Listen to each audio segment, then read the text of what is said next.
நம்முடைய ஆண்டவரும் அருமை இரட்சகருமாகிய இயேசு கிறிஸ்துவின் நாமத்தினாலே மீண்டுமாக உங்கள் ஒவ்வொருவருக்கும் அன்பின் வாழ்த்துக்களை தெரிவித்துக் கொள்கிறேன். இந்த நாளுடைய செய்திக்கென்று எடுத்துக்கொள்ளப்பட்ட வேத பகுதி சங்கீதம். ரொம்ப பிடிச்ச மனப்பாடமா தெரிஞ்ச ஒரு சில சங்கீதத்துல அதுவும் ஒண்ணு. என்ன சங்கீதங்க? சங்கீதம் சும்மா சொல்லுங்க, உங்களுக்கு என்ன மனப்பாடமா தெரியும்னு சொல்லுங்க. 91 தெரியும்னா பரவாயில்லையே.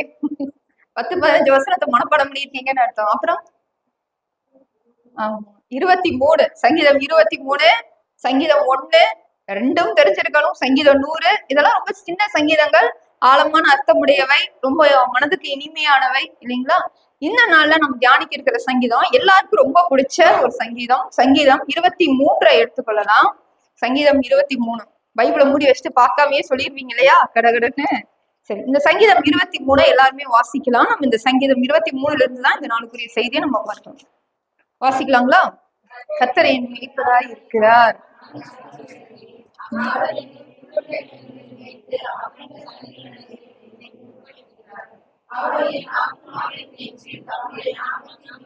என் நீதியின் பாதைகளில் நடத்துகிறார்.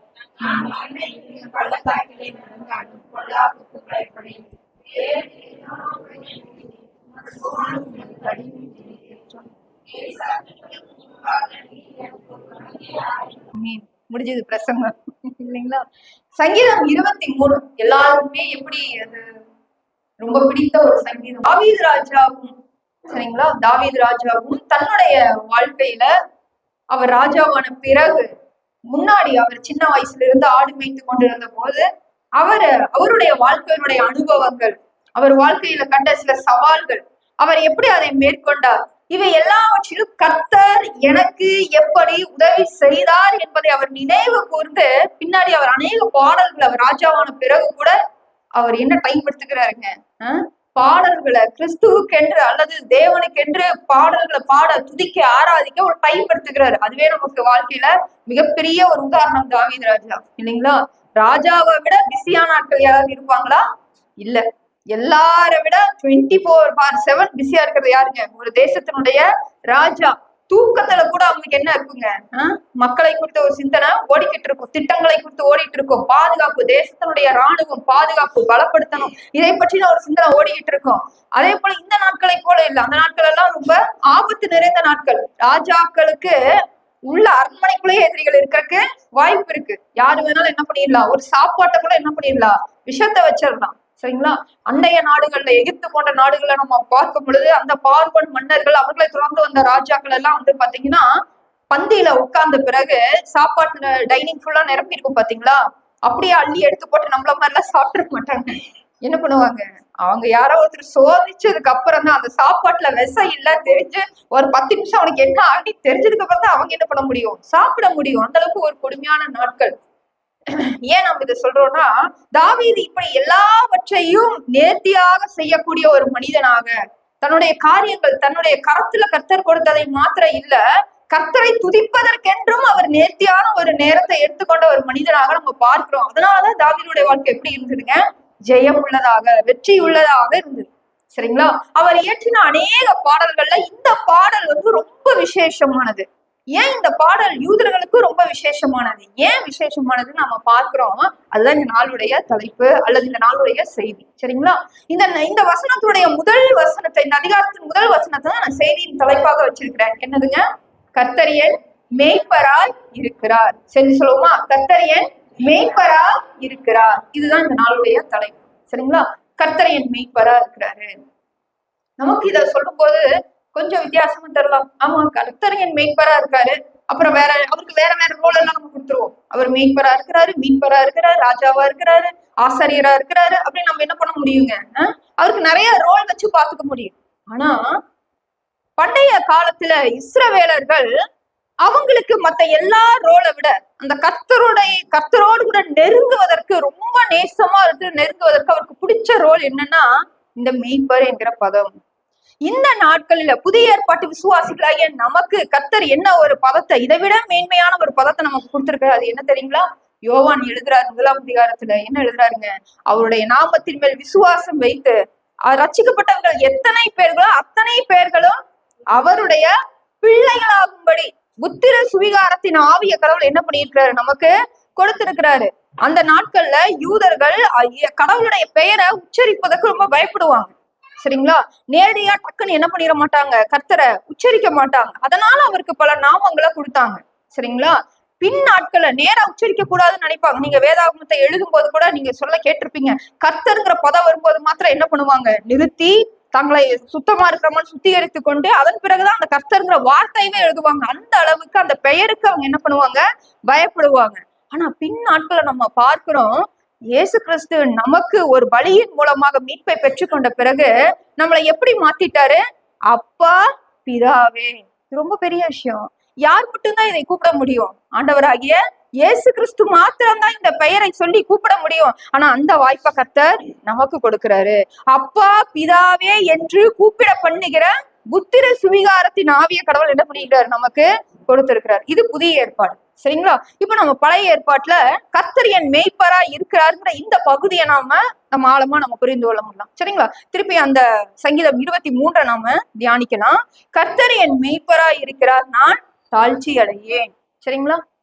ஏன் இந்த சங்கீதம், இந்த 23ஆம் சங்கீதம் யூதர்களுக்கு ரொம்ப பிடிச்சது, யூதர்களுடைய வாழ்க்கையில ரொம்ப அப்படியே வாழ்க்கையோட தொடர்புடையதுன்னு நம்ம பார்க்கலாம். முதல்ல நம்ம அந்த ஒரு வார்த்தை மட்டும் நம்ம பார்த்துடலாம். ஏன் ரொம்ப விருப்பமான ஒரு சங்கீதமா அது இருந்துச்சுன்னா, இஸ்ரவேலர்கள் பொதுவாகவே அவங்களுடைய வாழ்க்கையில அவங்களுடைய தொழில் என்னதுங்க, மேய்த்தல் தொழில் இல்லைங்களா? கடந்த வாரம் நம்ம ஒரு செய்தி பார்த்தோம். என்ன பார்த்தோங்க, எவ்வளவு மெமரி பவர்னு பாருங்களேன். நம்மள எல்லாம் எக்ஸாம் வருஷம் முழுது படிக்க விட்டு அடுத்த முலாட்டு அன்னைக்கு எக்ஸாம் எழுத விட்டா நம்ம என்ன எழுதுவோன்னு யோசிச்சு பாருங்க. போன வாரம் ஞாயிற்றுக்கிழமை என்ன பேசணும்னு மறந்துட்டீங்க, என்ன சிந்திச்சோன்னு மறந்துட்டீங்க. இல்ல நீங்க யாரோ ஒருத்தர் சொல்லிதான் ஆகணும். மீகா 5:2 என்ன தலைப்புல பார்த்தோங்க, பெத்லஹேம் பத்தி பார்த்தோம். அப்படி மறந்துட்டீங்களே. பெத்லஹேம் ஒரு அடையாளம் அப்படிங்கிறத குறிச்சு நம்ம சிந்திச்சோம் இல்லைங்களா? இந்த செய்தி யூடியூப்ல இருக்கு, ஒருவேளை பார்க்காதவங்க கூட நீங்க அதை பார்த்துட்டு வாங்க. பெத்லஹேம் ஒரு அடையாளம் நம்ம சொன்னோம். அந்த பெத்லஹேமை குறித்து நம்ம பார்க்கும்போது ஒரு காரியத்தை நம்ம பார்த்தோம். இந்த வசனத்துக்கு ரிலேட்டடா என்ன பார்த்தோங்க, பெத்லஹேம் ஆடுகளுக்கு ஒரு அடையாளம் பார்த்தோம் இல்லைங்களா? ஆடு மேய்ப்பவர்களுக்கு, ஆடுகளுக்கு அது ஒரு அடையாளமா இருந்ததுனாலதான் கிறிஸ்து என்ன பண்ணாரு, அந்த அந்த ஊரை, அந்த சின்ன ஊரை ஆண்டவர் என்ன பண்ணாரு, தெரிந்து கொண்டார் என்று சொல்லி நம்ம பார்த்தோம் இல்லைங்களா? இந்த இஸ்ரவேலர்களுக்கு பொதுவாகவே அவங்க எப்படிப்பட்டவங்க, ஆடுகளை மேய்க்கக்கூடிய மேய்ப்பர்கள். சரிங்களா? அவங்க அது மட்டும் தான் பண்ணிட்டாங்களான்னு கேட்டா இல்ல. வெறும் ஆடை வச்சுட்டு என்ன பண்ண முடியாது, அரிசி பொங்க முடியாது இல்லைங்களா?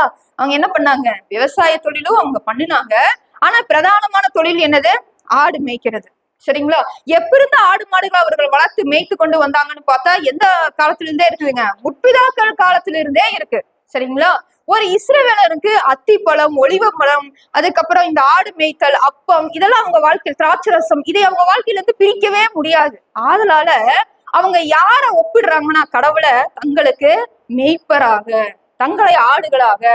இந்த சங்கீதத்தை நம்ம பார்க்கும் பொழுது தாவீது எப்படி தன்னை சித்தரிக்கிறாருன்னு சொன்னா, தான் ஒரு ஆடு, தான் ஒரு ஆட்டுக்குட்டி, என்னுடைய கடவுள் எப்படிப்பட்டவரா இருக்கிறாரு, எனக்கு மேய்ப்பரா இருக்கிறாருன்னு சித்தரிக்கிறாரு. இது நம்மளுக்கு ரொம்ப பிடிச்ச சங்கீதமா இருக்கிறதுக்கு காரணம் என்னன்னா, அது அவங்க வாழ்வோடு தொடர்புடையது. ஆபிரகாமுடைய வாழ்க்கையில நம்ம பார்க்கிறோம். சரிங்களா? முற்பிதாக்களுடைய லிஸ்ட் எடுங்களேன், எல்லாருடைய வாழ்க்கையிலும் ஆடுகள் முக்கியமான ஒரு இடத்துல இருக்கும். ஆபிரகாமுடைய வாழ்க்கையில பார்க்கிறோம், அவர் ஆடு மாடு முதலான திரளான செல்வங்களுடைய செல்வ சீமானா இருந்தார். அவர் ஸ்ட்ரைட்டா குச்சி எடுத்து ஆடு மேய்க்கலைனாலும் கூட அவர் ஒரு சில நேரங்கள்ல சின்ன வயசுல மேய்ச்சிருக்கலாம் அவங்க அப்பாவுடைய ஆடுகளை. சரிங்களா? அதன் பிறகு அவர் செல்வந்தரான பிறகு அவர் என்ன பண்ணிருப்பாரு, பணியாட்களை அமர்த்தி இருப்பாரு. அவர் நேரடியா மேய்க்கலினா கூட இந்த ஆடு ரொம்ப முக்கியமானது இல்லைங்களா? அது மிகப்பெரிய ஒரு வரத்து, மிகப்பெரிய ஒரு சொத்து.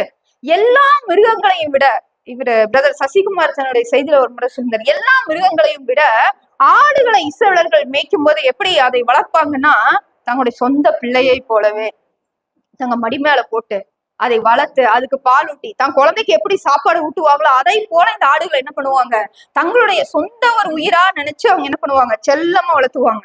அதன் பிறகு தங்களுடைய பாவத்து நிமித்தம் கொண்டு போய் அதை பலியிடும் போது அவங்களுக்கு எப்படி இருப்புங்க, தங்க சொந்த குழந்தையவே பலியிடுவதை போல. இப்ப கூட பெட் டாக்ஸ், பெட் அனிமல்ஸ் எல்லாம் வளர்த்தும் போது எவ்வளவு செல்லமா வளர்த்துறாங்க, யோசிச்சு பாருங்களேன். அவங்க அந்த ஆடுகளை கொண்டு போய் பலியிடும் போது அந்த ரத்தத்தை அதை பார்க்கும் போது அவங்களுக்கு எவ்வளவு கஷ்டமா இருக்கும்னா, தான் சொந்த பிள்ளையவே தன்னுடைய பாவத்துக்காக கொடுத்ததை போல இருக்கும்னு அவர் ஒரு முறை சொல்லியிருந்தார். சரிங்களா? இந்த அளவுக்கு ஆடுகளுடைய வாழ்க்கையில முக்கியமானது. ஆபிரகாமுடைய வாழ்க்கையில பார்க்கிறோம், ஆபிரகாம் ஆடுகளை மேல ரொம்ப பரிதபிக்கக்கூடிய ஒரு மனுஷனா இருந்தாரு. ஆண்டவர் ஆபிரகாமோடு செய்த உடன்படிக்கை, 2 உடன்படிக்கை ரொம்ப முக்கியமான உடன்படிக்கை ஆண்டவர் செய்தார். சரிங்களா? 15ஆம் அதிகாரம் 8ஆம் வசனத்திலிருந்து வாசிங்க.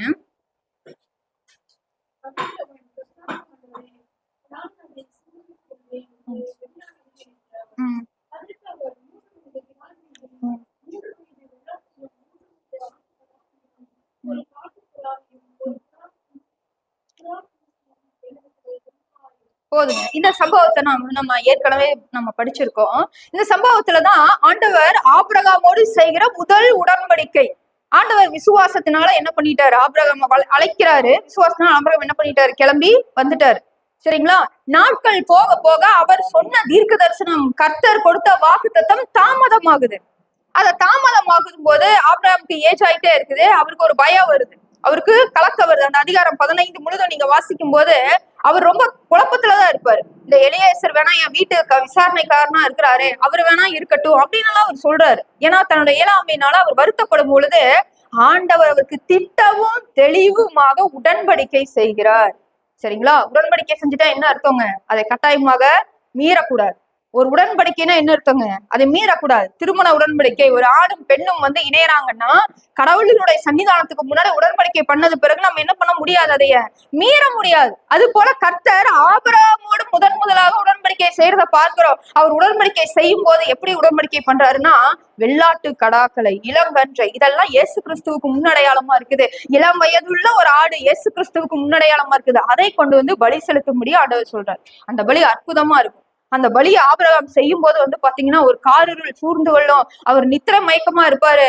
ஆண்டவர் என்ன பண்ணுவாருன்னா, ஆபிரகாமுக்கும் பலிகளுக்கும் நடுவுல ஆண்டவர் கடந்து போவார். ஒரு நெருப்பு பந்தா எரியும், அந்த நெருப்புல தேவன் கடந்து போய் அந்த உடன்படிக்கை செய்வார். அப்படின்னா என்ன அர்த்தம் தெரியுங்களா? அந்த காலத்து முறைமையின்படி இந்த ஆட்டை எப்படி துண்டித்து 2ஆக பிளந்து ஒரு உடன்படிக்கை செய்த பிறகு அதை மீறினா இந்த ஆடுகளுக்கு நேரிடுவது எனக்கும் நேரிடுவோம் என்பது அர்த்தம். அப்ப ஆபிரகாமோடு கர்த்தர் செய்த உடன்படிக்கை எப்படிங்க, ஆபிரகாம் நான் உன்னோட உடன்படிக்கை பண்றேன், உன் சந்ததியின் மூலமாக நான் ஒரு மிகப்பெரிய ஆசீர்வாதத்தை நான் தரப்போறேன், இந்த முழு உலகத்துக்கும் நான் தரப்போறேன், அதை நான் மீறினா நீ என்ன பண்ணலாம், என்னைய துண்டித்து போடலாம் என்று சொல்வதற்கு அர்த்தம். அது விசுவாசத்தினால ஆபிரகாமுடைய விசுவாசத்தை பலப்படுத்துவதற்காக கர்த்தர் கொடுத்த முதல் உடன்படிக்கை. சரிங்களா? இது ரொம்ப விசேஷமான ஒரு உடன்படிக்கை. இது ஆடுகளோடு தேவன் என்ன பண்ணிக்கிறாரு, ஆடுகளை கொண்டு ஆபிரகாமோடு உடன்படிக்கை பண்றாரு. 2ஆம் உடன்படிக்கை பாக்குறோம், அது அடுத்த சாப்டர்லயே இருக்குது. இம்மிடியட்டா அடுத்த சாப்டர்லயே எப்போ ஆண்டவர் நம்ம கிட்ட ஒரு உடன்படிக்கை செய்கிறாரோ, எப்பொழுது நம்ம விசுவாசத்துல தேவனுக்கு நேரா வர்றோமோ அப்ப கூடவே நம்ம கூட என்ன வந்துடும் தெரியுங்களா, பிரச்சனைகளும் சோதனைகளும் நம்ம கூடயே டிராவல் பண்ண ஆரம்பிச்சிடும். நம்ம ரொம்ப கவனமா இருக்கணும். எப்போ ஆண்டவரை முழு இருதயத்தோடு தேடுவோம் பாத்தீங்களா, அப்பதான் நம்ம கவனமா இருக்கணும். ஏன்னா அப்பதான் நமக்கு பிசாசுடைய கண்ணும் நம்ம மேல இருக்கும். அப்பதான் நமக்கான சோதனைகளும் அதிகமாகும். எப்பொழுது நாம ஆண்டவரை நெருங்கி நெருங்கி வருவதற்கு முயற்சி செய்கிறோமோ அப்போது தேவனுடைய பாதுகாப்பு நமக்கு இருக்கும். பயப்பட வேண்டியதில்லை. தாவீது பாடுனது போல, கர்த்தர் என் மேய்ப்பரா இருக்கிறார், நான் தாழ்ச்சி அடையன். ஆனாலும் பிசாசுடைய கண்ணு எங்க இருக்குங்க, அங்கதான் இருக்கும். அந்த உடன்படிக்கையில ஆபிரகாம் நிக்க கூடாதபடி எப்படியாவது ஆபிரகாமுக்கு கொடுத்த அந்த சுதந்திரத்தை பின்வாங்கி போகும்படிக்கு சாத்தானும் என்ன பண்ணுவான், கிரியை பண்ணுவான். அடுத்து இம்மிடியட்டா 16லயே நம்ம பார்க்கிறோம், ஆபிரகாம் அந்த உடன்படிக்கையை பத்தி அவர் யோசிக்கல, அல்லது அவர் தவறா புரிந்திருக்கலாம். அவர் போய் இம்மிடியட்டா ஆகாரை என்ன பண்ணிடுறாரு, திருமணம் செய்து கொள்கிறார். அதன் மூலமா ஒரு பிள்ளையும் பெற்றாயிற்று. 16ஆம் வசனத்தோட கடைசியில பார்க்கிறோம், இஸ்மவேலை பெற்ற போது ஆபிரகாமுக்கு 86 வயது. 17ஆம் வசனத்தோட 30 ஏற்கனவே நான் சொல்லி இருக்கேன், பார்க்கிறோம் 99 வயதுல ஆண்டவர் ஆபிரகாமை கூப்பிடுகிறார். 13 வருஷம் ஆண்டவர் என்ன பண்ணலைங்க, ஆபிரகாமோடு பேசவே இல்லை. அப்பதான் உடன்படிக்கை செஞ்சிருக்கிறார். ஆடுகளை கொண்டு ஆண்டவர் உடன்படிக்கை செய்தார். பலியின் மூலமாக அவரை தன்னிடத்துல சேர்த்து கொண்டார். ஆனால் அதன் பிறகு 13 வருடங்கள் ஆண்டவர் பேச முடியாத ஒரு பிரிவு ஆபிரகாமுக்கு உண்டானது. 17ஆம் அதிகாரத்துல ஆண்டவர் மறுபடியுமாக ஒரு உடன்படிக்கை பண்ணுகிறார். அது எங்க இருக்குது தெரியுங்களா? 17ஆம் அதிகாரம் 9ஆம் வசனத்துல வாசிக்கலாம். போதுங்க. ஆண்டவர் ஆபிரகாமோடு செய்த 2ஆம் உடன்படிக்கையும் ரொம்ப முக்கியமானது. அது என்னதுங்க, என்ன உடன்படிக்கை? விருத்த சேதன உடன்படிக்கை. முதல் உடன்படிக்கை என்ன உடன்படிக்கை? பலியினாலே வந்த உடன்படிக்கை. 2வது விருத்த சேதனத்தினால வந்த உடன்படிக்கை. ஆண்டவர் சொன்னார், நித்திய காலமா இந்த விருத்த சேதன உடன்படிக்கை உனக்கும் உன் தலைமுறைக்கு இருக்கணும் அப்படின்னு சொன்னாரு. ஆனா ஆச்சரியம் என்னன்னா, முதல்ல ஆண்டவர் செய்த உடன்படிக்கை தான் அவருடைய இருதயத்துக்கு விருப்பமானது. சரிங்களா? ஆண்டவர் முதல் செய்த உடன்படிக்கை விசுவாசத்தினால வந்தது. ஆனா இரண்டாம் உடன்படிக்கை அவிசுவாசத்தினால வந்தது, சோர்வினால வந்தது, ஆபிரகாமுடைய தவறுனால வந்தது. சரிங்களா? அப்ப நம்ம ஆபிரகாமுடைய வாழ்க்கையில பாக்குறோம் ஆடு மாடுகள் இதெல்லாம் எவ்வளவு இம்பார்ட்டன் நம்ம பாக்குறோம். ரெண்டாவது ஈசாக்கு பாரு. ஈசாக்குக்கு இந்த அவரு ஆடுகளை என்ன பண்ணாருங்க, உடைய செல்வ சீமானா இருந்தாரு. அவருக்கு ஒரே ஒரு ஆடு மட்டும் ரொம்ப பிடிக்கும். அது என்ன ஆடுன்னு சொல்லுங்களேன். ஈசாக்குடைய வாழ்க்கையில ஒரே ஒரு ஆடு தலையிட்டுச்சு அவருடைய வாழ்க்கையில. அந்த ஆடுதான் அவருக்கு ரொம்ப பிடிச்சமான ஒரு ஆடா இருந்திருக்க முடியும். என்ன ஆடுங்க? இவருக்காக பலியான ஒரு ஆடு. அந்த ஆடு மட்டும் அன்னைக்கு வரலைன்னா மகன் அன்னைக்கு அவ்வளவுதான் கறிக்கட்டையா இருப்பாரு பலி வீடத்துல, இல்லைங்களா? அப்போ ஈசாக்கை ஆண்டவர் எதன் மூலமா மீட்டுக் கொள்கிறார்? ஒரு ஆட்டை கொண்டு, முட்புதர்ல சிக்கி இருந்த கொம்புகள் சிக்கி இருந்த ஒரு ஆட்டை இந்த மகனுக்கு பதிவாக ஆண்டவர் என்ன பண்றாரு? பலியாக தராரு. ஈசாக்குக்கு தெரிஞ்சிருக்குமா இல்லையான்னு தெரியல. இந்த ஆடை போல ஒரு நாள் ஆண்டவரா இயேசு கிறிஸ்து என்ன ஆவாரு? பலியாவாருங்கிறது ஈசாக்குக்கு அப்ப புரிஞ்சிருக்குமான்னு தெரியல. ஆனா அவருக்கு புரிஞ்சதெல்லாம் என்னங்க, இந்த ஆடுனாலதான் இன்னைக்கு நானு உயிரோட இருக்கிறேன். ஒரு ஆடை கொண்டு ஆண்டவர் என்ன பண்ணாரு? ஈசாக்கை மீட்டு கொண்டார். அதன் பிறகு நீங்க பாத்தீங்கன்னாலே தெரியும், ஆண்டவர் மோசேயின் மூலமா கொடுத்த பிரமாணங்கள்ல முதல் பிறக்கும் ஆண் குழந்தை எல்லாம் மீட்டு கொள்ளணும். அதுக்கு பலி செலுத்தி அந்த குழந்தை என்ன பண்ணணும்? மீட்டு கொள்ளணும். ஏன்னா ஆண்டவர் தலைப்பிள்ளையா வந்து பிறப்பார் என்பதற்கு எல்லாமே அடையாளங்கள் ஆண்டவர் கொடுத்திருந்தார். இது ஈசாக்குடைய வாழ்க்கையில. யாக்கோபுடைய வாழ்க்கையிலங்க, யாக்கோபே என்னதான் பண்ணிட்டு இருந்தாரு? ஆடுகளை மேய்த்து கொண்டு இருந்தார், இல்லைங்களா? அவருடைய வாழ்க்கையில ஆடுகளை மேய்க்கும் போது ஒரே ஒரு வசனத்தை வசிங்களேன். அவங்க அந்த ஆடுகள் அவருடைய வாழ்க்கையில எவ்வளவு முக்கியமானதுங்கிறதுக்காக 11 வாசிச்சா கூட போதும்.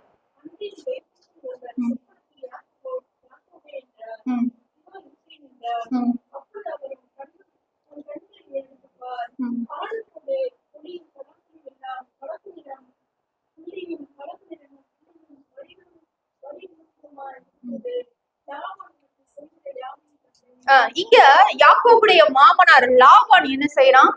யாக்கோபுக்கு அநியாயம் செய்யறான். சம்பளத்தை மாற்றுறான், ஏமாத்துறான், 10 முறை மாற்றினான். இதுல இருந்து யாக்கோபை பாதுகாத்து கொள்வதற்கு கடவுள் என்ன பண்ணார் தெரியுங்களா? சொப்பனத்துல யாக்கோபோடு பேசினார். பேசி என்ன சொல்லி கொடுத்தாருன்னா ஆச்சரியமா இருக்குது. இப்ப நம்ம லாங்குவேஜ்ல சொல்லணும்னா, நம்ம பாத்திர தொழில் இயல்பான தொழில், இல்லைங்களா? நம்முடைய பாத்திர தொழில நம்மளுக்கு சம்பளம் தர மாட்டேங்கிறாங்க, ஓனருக்கு தர மாட்டேங்கிறாங்க, நம்மளை ஏமாத்துறாங்கன்னா, இப்ப ஆண்டவர் நம்ம கனவுல தோன்றி தம்பி நம்ம செம்ப இப்படி அடி அப்படி அடி நம்மளுக்கு சொல்லி கொடுத்தா எப்படி இருக்குங்க? இந்த பாத்திரத்துல இவ்வளவு தூரம் நீ பாலிஷ் பண்ணி இதை மட்டும் இந்த ஷேப்ல பண்ணுன்னு சொல்லி கொடுத்தா எப்படி இருக்கும்? அந்த மாதிரி ஆண்டவர் என்ன பண்றாரு? அவங்களுடைய பிரதான தொழிலாகி அந்த ஆடு மேய்க்கிற தொழில ஆண்டவர் என்ன பண்றாரு? சில டெக்னிக்க சொல்லி கொடுக்குறாரு யாக்கோபுக்கு. இந்த மாதிரி புள்ளியும் வரியும் உள்ள ஒரு ஆடுகளை நீப்பா என்ன பண்ண, உனக்கு சம்பளமா கேளு, இதெல்லாம் சொல்லி கொடுக்குறாரு ஆண்டவர். அப்போ 30ஆம் அதிகாரத்துல பார்க்கிறோம், யாக்கோபு அந்த ஆடுகளை செல்லமா வளர்த்தும் போது கூட டெக்னிக்கா சில விஷயங்களை பண்றாரு. என்ன பண்றாரு தெரியுங்களா? ஆடுகள் பொழியிற இடத்துல என்ன பண்றாருங்க, வாதுமை பட்டைகளை எல்லாம் உரிச்சு அதை போடுறாரு. தான் சொப்பனத்துல கண்டபடியே அந்த ஆடுகள் புஷ்டியும் பலமாய் வளர்கிறதையும் அவர் பார்க்கிறாரு. அந்த இனம் பெருகிறத பார்க்கிறாரு. இது என்ன சொல்லுது? யாக்கோபுடைய வாழ்க்கையில கர்த்தர் ஆடுகளின் மூலமாக சில பாடங்களை என்ன பண்றாரு? பயிற்சிகளை கற்றுக் கொடுக்கிறார். ஆண்டவர் அவரோடு கூட இருந்ததற்கு இந்த ஆடுகளை பார்க்கும் போதே யாக்கோபுக்கு தெரியும், தேவன் என்னோடு கூட இருந்தாரு, என்னை செல்வ சீமானா மாத்தினாரு, என்னை ஆசீர்வதித்தார்கள் புரியும். நான் எதுக்கு இவ்வளவு சொல்லிட்டு இருக்கேன்?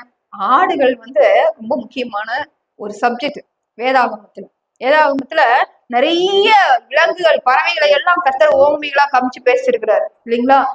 காகங்களை நீங்க என்ன பண்ணுங்க, கவனிச்சு பாருங்க சொல்றாரு ஆண்டவர். பறவைகளை, ஆகாயத்து பறவைகளை கவனிச்சு பாருங்க. காகங்களை கொண்டு எலியாவை பூசிக்கிறது ஆண்டவர் காமிச்சாரு. தன்னையே ஆண்டவர் எதற்கு உபமையா காமிச்சாருன்னா, கோழி தன் குஞ்சுகளை சேர்த்து கொள்ளும் வண்ணமாக நான் எத்தனையோ தரம் உன்னை என்ன பண்ண சேர்த்து கொள்ள வாஞ்சியா இருந்தேன்னு ஆண்டவர் சொன்னாரு. கோழி ஆண்டவர் உதாரணமா காமிச்சாரு. கழுகை தனக்கு உதாரணமா காமிச்சாரு. கழுகை என்ன பண்ணுதுங்க, தன் செட்டைகளின் மேல தன் குஞ்சுகளை சுமப்பது போல நாங்கள் சுமந்தேன்னு ஆண்டவர் தன்னை எல்லாவற்றுக்கும் உதாரணமா காமிச்சாரு. ஆனா தன்னை முற்றிலுமாக ஒப்பிட்ட ஒரு சம்பவம் எதுனா அது ஆடு. யோவான் நற்செய்திகள் நாம் வாசிக்கிறோம். யோவான் என்ன சொல்றாரு? இவர் பாவங்களை சுமந்து சீக்கிர தேவ ஆட்டுக்குட்டி. ஏசாயா 53 வாசிக்கிறோம், அவர் தன்னுடைய மயிரை கத்தரிக்கிறவருக்கு முன்பதாக சத்தமிடாது இருக்கிற ஆட்டை போல அவர் இருந்தார்னு சொல்றோம். ஆண்டவராய் இயேசு கிறிஸ்துவே தன்னை எதுக்கு ஒப்பிட்டு பேசுகிறாரு? ஒரு ஆடுக்கு, ஒரு ஆட்டுக்குட்டிக்கு, ஒரு சத்தமில்லாத சாதுவான ஒரு ஒரு சைவ ஒரு பிராணியா இருக்கக்கூடிய இந்த ஆட்டுக்கு. இந்த ஆட்டுடைய குணம் என்னன்னா, அது ரொம்ப சாதுவானது, மிரளவும் செய்யும், சரிங்களா, இல்லாம இல்ல. பட் அது என்ன பண்ணாது? அசுத்தத்தை எடுத்துக்கொள்ளாது உணவா, இல்லைங்களா? அது என்ன பண்ணாது? அசுத்தத்தை உணவா எடுத்துக்கொள்ளாது. அது பசுமையான புல்லுகளை மட்டும்தான் என்ன பண்ணுங்க உணவாக, இயற்கையா விளைஞ்சதை மட்டும்தான் என்ன பண்ணும் உணவா எடுத்துக்கொள்ளும். அசுத்தத்தை கண்டா அது ஓடிடும். ஆனா சில பிராணிகள் அசுத்தங்களும் உள்ள பிராணிகளும் உண்டு, சரிங்களா? அந்த பிராணிகள் என்ன பண்ணும்? நம்ம யூஸ்வலாவே சொல்லுவோம், ஒரு பன்றி எடுத்துக்கொண்டா அது என்ன பண்ணுங்க, சேத்துல சந்தோஷமா புரண்டு விழுந்துட்டு இருக்கும். பாவ சேத்துல பார்த்தா அப்படி சந்தோஷமா புரண்டு விழுந்துட்டு இருக்கும். ஆனா ஒரு ஆடு தெரியாம சேத்துல விழுந்தா கூட என்ன பண்ணுங்க, திமிரிட்டு இம்மிடியட்டா என்ன ஆயிரும், அதை விட்டு தப்பிச்சு ஓடும். அதனாலதான் ஆண்டவர் என்ன பண்றாரு, நம்ம ஆடுகளாக பார்க்கிறாரு, நம்மளை ஆடுகளா ஆண்டவர் பார்க்கிறாரு, சரிங்களா? இப்போ ஓரளவுக்கு நமக்கு ஐடியா இருக்கும் இல்லைங்களா? ஆபிரகாம், ஈசாக்கு, யாக்கோபு, யோசேப்போட வாழ்க்கையில ஆடுகள் ரொம்ப முக்கியம். வீட்லயே இந்த பையனை அப்படியே விட்டு இருந்தா ஆயிருந்திருக்கும். அந்த பையனை ஆடு மேய்க்கிறான போய் பார்க்க சொல்லி என்ன பண்ணிட்டாங்க, குழியில தூக்கி போட்டு அவன் வாழ்க்கையே மாறிடுச்சு, இல்லைங்களா? எல்லாருடைய வாழ்க்கையிலயும் இந்த ஆடுகள் ரொம்ப முக்கியமானது. அதுல ரொம்ப ரொம்ப முக்கியமான 2 பேர் இருக்காங்க. அவங்க 2 பேருடைய அழைப்பும் பாத்தீங்கன்னா ஆடு மேய்க்கும் போதுதான் வருது. யார் அந்த 2 பேருனா, ஒன்று மோசே, இன்னொன்னு தாவீது ராஜா. ஒருத்தர் நியாய பிரமாணத்துக்கு உடன்படிக்கைக்கும் ஒரு முக்கியஸ்தமான அடையாளமா இருக்கிறாரு. தாவீது ராஜா இதற்கு அடையாளமா இருக்கிறாரு. ராஜாவாக, மேய்ப்பராக இயேசு கிறிஸ்துவை சித்தரிப்பதற்கு அடையாளமா இருக்கு. மோசே வனாந்தரத்துல ஆடுகளை மேய்க்கும் போதுதான் ஆண்டவரால் என்ன பண்ணாரு, ஒரு அழைப்பை பெற்றுக்கொள்ளுகிறார். உடனடியாக அதுக்கு என்ன பண்றாரு, மறுப்பு தெரிவிக்கிறார். கீழ்படுகிறாருன்னு சொல்ல முடியாது, உடனடியாக என்ன பண்ணாரு, மறுப்பு தெரிவித்தார். ஆனா அவர் ஆடுகளை மேய்க்கும் போது அந்த பக்குவத்தை 40 வருஷம் ஆடுகளை மேய்க்கும் போது அவர் நிறைய கற்றுக்கொண்டு இருப்பார். இந்த ஆடுகளுக்கு என்னவெல்லாம் தேவைப்படுது, அவங்களை எப்படி வழி நடத்தணும், ஆடுகளுடைய உணவு, ஆடுகளுடைய தண்ணீர், மற்ற மிருகங்களிடத்தை எப்படி பாதுகாக்கணுங்கிற பேட்டர்ன் எல்லாம் அவர் கத்து வச்சிருந்திருப்பாரு. இதே பேட்டர்ன்ல தான் தாவீது ராஜாவும் என்ன பண்றாரு, தன்னுடைய சொந்த ஊராகிய பெத்லகேம்ல தாவீது ராஜாவும் என்ன செய்யறாருங்க, ஆடுகளை வனாந்தரத்துல மேய்க்கும் போது இப்படிதான் சிங்கங்கள் இருந்து, கரடிகள் இருந்து, அப்ப என்ன இது எல்லாவற்றையும் பாருங்க. இப்போ இந்த சம்பவத்துக்கு வாங்க, இப்போ இந்த அதிகாரத்துக்கு வாங்க. இந்த சங்கீதம் 23, கர்த்தர் என் மேய்ப்பராய் இருக்கிறார், நான் தாழ்ச்சி அடைவேன். அப்ப நாம இந்த வசனத்தை புரிந்து கொள்வதற்கும் ஒரு யூதர், ஒரு இஸ்ரவேலர் இதை புரிந்து கொள்வதற்கும் எவ்வளவு வித்தியாசம் இருக்குன்னு யோசிச்சு பாருங்க. ஏன்னா அது அவங்களுடைய வாழ்வாதாரம், அது அவங்க வாழ்க்கையோட தொடர்புடையது. நம்ம ஊர்ல நம்ம வாழ்க்கையோட தொடர்புடையது என்ன தெரியுங்களா? இப்ப கொஞ்சம் கொஞ்சம் மாறி இருக்கு. ஆனா நம்மளுடைய முன்னோர்கள் இருந்து வாழ்க்கையோட தொடர்புடையது என்ன தெரியுங்களா? நம்ம ஊரு பாத்திர தொழில் தான், இல்லைங்களா? பாத்திரங்கள் ஒரு 50,000 ரூபாய் காணாம போச்சுன்னா எவ்வளவு ஒரு பரிதவிப்பு, எவ்வளவு ஒரு ரியாக்ஷன் இருக்குமோ, அது ஒரு போசி காணாம போனாலே நம்மளுக்கு வந்துடும். கவனிச்சிருக்கிறீங்களா? இப்ப நம்ம கொஞ்சம் கொஞ்சம் என்ன பண்ணிட்டோம், பீங்கானுக்கு பிளாஸ்டிக் எல்லாம் மாறிட்டோம். இதை சொல்லும் போது எங்க வீட்டாளுங்க சிரிப்பாங்க, ஏன்னா அவங்களுக்கு தெரியும் உள்ள இருக்கிற ஒரு ஆளு எவ்வளவு படபடப்பாகும் ஒரு பாத்திரத்துக்கு, ஒரு குண்டாக்கு, ஒரு டம்ளருக்கு. ஏன் அவ்வளவு ஒரு இது, ஏங்க ஒரு டம்ளர் தானே, போனா இன்னொன்னு வாங்கிக்க போறோம், 10 ரூபாய் 20 ரூபாய் தானே வரும். ஆனா அது அப்படி நம்ம எடுத்துக்க மாட்டோம். ஏன் அப்படி எடுத்துக்க மாட்டோம்? ஏன் எடுத்துக்க மாட்டோம்? இது மாதிரி யோசிச்சது இல்லை இல்லையா? ஏன்னா நம்முடைய முன்னோர்கள் இருந்து அது தொழிலா இருந்ததுனால, நமக்கு வருமானத்தை அல்லது நமக்கு ஆசீர்வாதத்தை கொடுக்கிற ஒரு தொழிலா இருந்ததுனால அதன் மேல ஒரு பயபக்தி இயல்பாவே உண்டு, சரிங்களா? ஒரு நம்ம வீட்டுல இருக்கிற ஒரு தட்டு பக்கத்து வீட்டுக்கு போயிடுச்சுன்னா அடுத்த நாள் சும்மா பேசுற மாதிரியாவது போய் அந்த தட்டை நீங்க மறந்துட்டீங்க கொடுங்கன்னு என்ன பண்ணிடுறது, கேட்டு வாங்கிட்டு வந்துடுறது. இது எதுக்கு சொல்றோம், எதுக்காக நம்ம இதை பண்றோம் தெரியுங்களா? ரத்தத்திலேயே ஊறிடுச்சு. என்ன ஊறிடுச்சு? அது பயபக்தி உள்ளது, அந்த பொருள் ரொம்ப முக்கியம், அது நமக்கு வந்து காசு சம்பாரிச்சு கொடுத்த ஒரு தொழில நம்ம வாழ்க்கையோட கலந்துருச்சு. பாத்தீங்களா? இந்த மாதிரிதான் ஆடுகள்ங்கிறது யாரோட வாழ்க்கையில கலந்த ஒரு விஷயம், இஸ்ரவேலர்களுக்கு கலந்த ஒரு விஷயம். அவங்கனால ஆடுகளை என்ன பண்ண முடியாது, விட்டு கொடுக்கவே முடியாது, சரிங்களா? இப்ப இந்த ஒரு அனுபவத்தோட இந்த வசனத்தை படிங்க. சங்கீதம் 23 நாம எடுத்துக்கொள்ளலாம். கர்த்தர் என் மேய்ப்பராய் இருக்கிறார், நான் தாழ்ச்சி அடையேன். அவர் என்னை புல்லுள்ள இடங்களில் மேய்த்து என்னை அமர்ந்த தண்ணீர்கள் அண்டையில் கொண்டு போய் விடுகிறார். அவர் என் ஆத்துமாவை தேற்றி தம்முடைய நாமத்தின் நிமித்தம் என்னை நீதியின் பாதைகளில் நடத்துகிறார். இப்ப தாவீது யோசிக்கிறார், சரி நம்ம ஆடு மேய்க்கும் போது எப்படி எல்லாம் அழகா மேய்ச்சிட்டு வந்தோம் இல்லையா? சின்ன வயசுல இருந்து அப்பாவுடைய ஆடுகள், ஈசாயுடைய ஆடுகளை எல்லாம் பெரும்பாலும் அவங்க அண்ணங்களா எங்க போயிட்டாங்க, ராணுவத்துக்கு போயிட்டாங்க. இவருதான் என்ன பண்ணாரு, கடைக்குட்டி என்ன பண்ணி விட்டாங்க, ஆடு மேய்க்கிறதுக்கு அனுப்பி விட்டாங்க. அந்த காலத்துல படிக்கலன்னு என்ன சொல்லுவாங்க, ஆடு மாடு மேய்க்கிறதுக்கு. இன்னைக்கு அதுலதான் நல்ல வருமானம் இருக்குது. அதுக்குதான் என்னதுங்க டிமாண்ட். இது நம்ம இருக்கிற தொழிலுக்கெல்லாம் நிறைய பேர் படிச்சுட்டாங்க, நிறைய பேர் போட்டிக்கு வந்துட்டாங்க. இப்ப அதுக்கு போட்டியே இல்ல. சில விஷயங்கள் எல்லாம் நமக்கு கலாச்சாரம் மாற மாற நிறைய மாறிட்டே வருது. இப்போ தாவீதை யோசிச்சு பாருங்க. கர்த்தரின் மேய்ப்பரா இருக்கிறா, நான் தாழ்ச்சியேன்னு சொல்லிட்டு அவர் என்ன யோசிக்கிறார் தெரியுங்களா? கடவுள் என்னை எப்படியெல்லாம் வழிநடத்தி கொண்டு வந்தார்னு யோசிக்கிறாரு. இவர் தன்னை ஒரு ஆட்டுக்குட்டியா வச்சுக்கிறாரு. நான் எப்படி ஆடுகளை எல்லாம் கோஷிச்சேன்.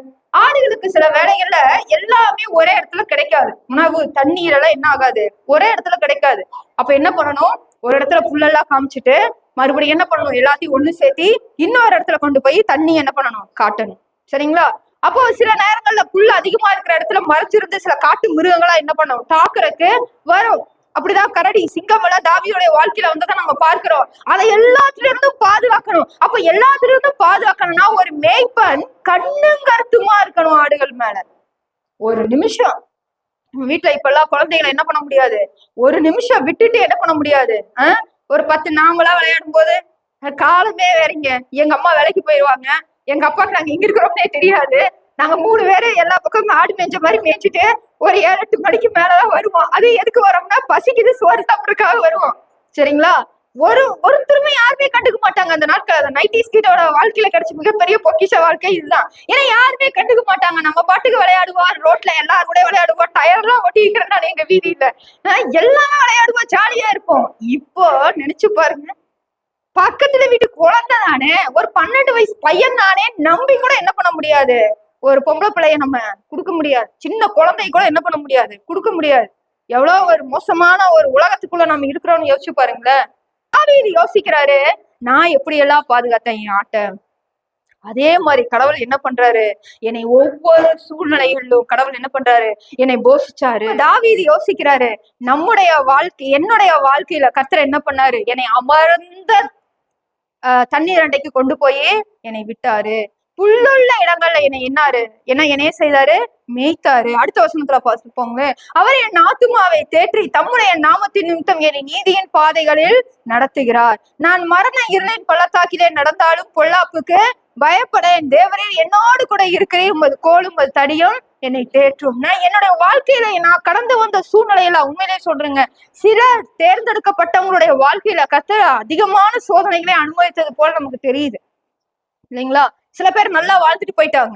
ஆனா சில முற்பிதாக்களை பார்க்கும்போது அவங்களுடைய வாழ்க்கையில மிக அதிகமான சோதனைகளை அவங்க சகித்தது போல தெரியுது. அதுல முக்கியமான ஒரு முற்பிதா யாருன்னா யோசேப்பு. உண்மையிலேயே மற்ற சகோதரர்கள், தீங்கு செய்த சகோதரர்களா எங்க இருக்கிறாங்க, அப்பா கூட இருக்கிறாங்க. சரிங்களா? அவங்கதான் தீங்கு செஞ்சாங்க. ஆனா அவங்க யார் கூட வாழ்றதுக்கான ஒரு வாய்ப்பு கிடைச்சது, அப்பா கூட. கடைசி வரைக்கும் அப்பா கூட நிம்மதியா வாழ்ந்தாங்க.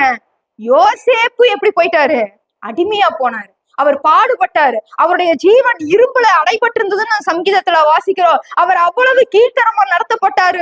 எல்லாவற்றையும் பொறுமையா சகித்தாருங்க. ஆனா ட்விஸ்ட் பாருங்களேன், எல்லாவற்றையும் பொறுமையா சகித்தாரு. ஆண்டவர் அவரை உயர்த்துறாரு. தேசத்துல பஞ்சம் வருது. இந்த சகோதரர்களா அவர் மீட் பண்ண போகும்போது அவர் என்ன தெரியுங்களா சொன்னாரு, வெகு திரளான ஜனங்களாகி இந்த ஜனக்கூட்டத்தை மீட்டு கொள்ளும்படி கர்த்தர் என்னை முன்னாடியே எகிப்துக்கு அனுப்புனாரு. நீங்க என்ன பண்ணாதீங்க, வருத்தப்படாதீங்கன்னு யோசேப்புடைய நற்குணத்தை நம்ம பார்க்கிறோம், ரைட்டு. ஆனா இந்த சைடு பாருங்க, இவங்களுக்கு ஏதாவது பிரச்சனை வந்துதான்னு பாருங்களேன். ஜாலியா கடைசி வரைக்கும் இருக்கிறாங்க. இவங்களுக்கு ஒரு குறைவு வரும்போது கடவுள் என்ன பண்ணாரு, இவங்களை காப்பாத்துறதுக்காக ஆண்டவர் என்ன பண்ணிக்கிறாரு, யோசேப்ப முன்னாடியே அனுப்பி இருக்கிறாரு. அப்ப இவங்களுக்கு ஏதாவது குறைவு இருந்ததா, இல்ல. ஆனா யோசேப்புடைய வாழ்க்கையில அத்தனை பிரச்சனை இருந்தது. ஈசாயுடைய குமாரர்கள் 8 பேர். ஆனா தாவீது தான் என்ன பண்ணாருங்க, அத்தனை பிரச்சனைகளை சமாளிச்சிருப்பாரு அன்றாட வாழ்க்கையில, அனுதின வாழ்க்கையில. அதையெல்லாம் அவர் நினைச்சு பார்க்கும்போது எப்படியா யோசிக்கிறாருன்னா, கர்த்தர் என்னை என்ன பண்ணாரு, பாதுகாத்தாரு. ஒரு மேய்ப்பரை போல இருந்து கர்த்தரை என்ன பண்ணாரு, என்னைய பாதுகாத்தாரு. ஆண்டவரை அவர் சொன்ன பாருங்களேன், நான் மரண இருளின் பள்ளத்தாக்கிலே நடந்தாலும். இந்த மரண இருளின் பள்ளத்தாக்குங்கிறது சாதாரண விஷயம் இல்ல. அது அவருடைய வாழ்க்கையில, தாவீதுனுடைய வாழ்க்கையில எப்படியெல்லாம் வந்து தெரியுங்களா?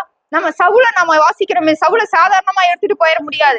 ஏதோ சவுல் துரத்துனாருங்க, தாவீது தப்பி ஓடிட்டாரு, கடவுள் காப்பாத்திட்டாரு, அப்படி சாதாரணமா எடுத்துட முடியாது. ஒரே ஒரு சம்பவத்தை மட்டும் நீங்க வாசிச்சு பாருங்களேன், அது எவ்வளவு முக்கியம் நமக்கு தெரியும். 1 சாமுவேல் 22ஆம் அதிகாரம் 18-19 வசனங்களை மாத்திரம் வாசிக்கலாம்.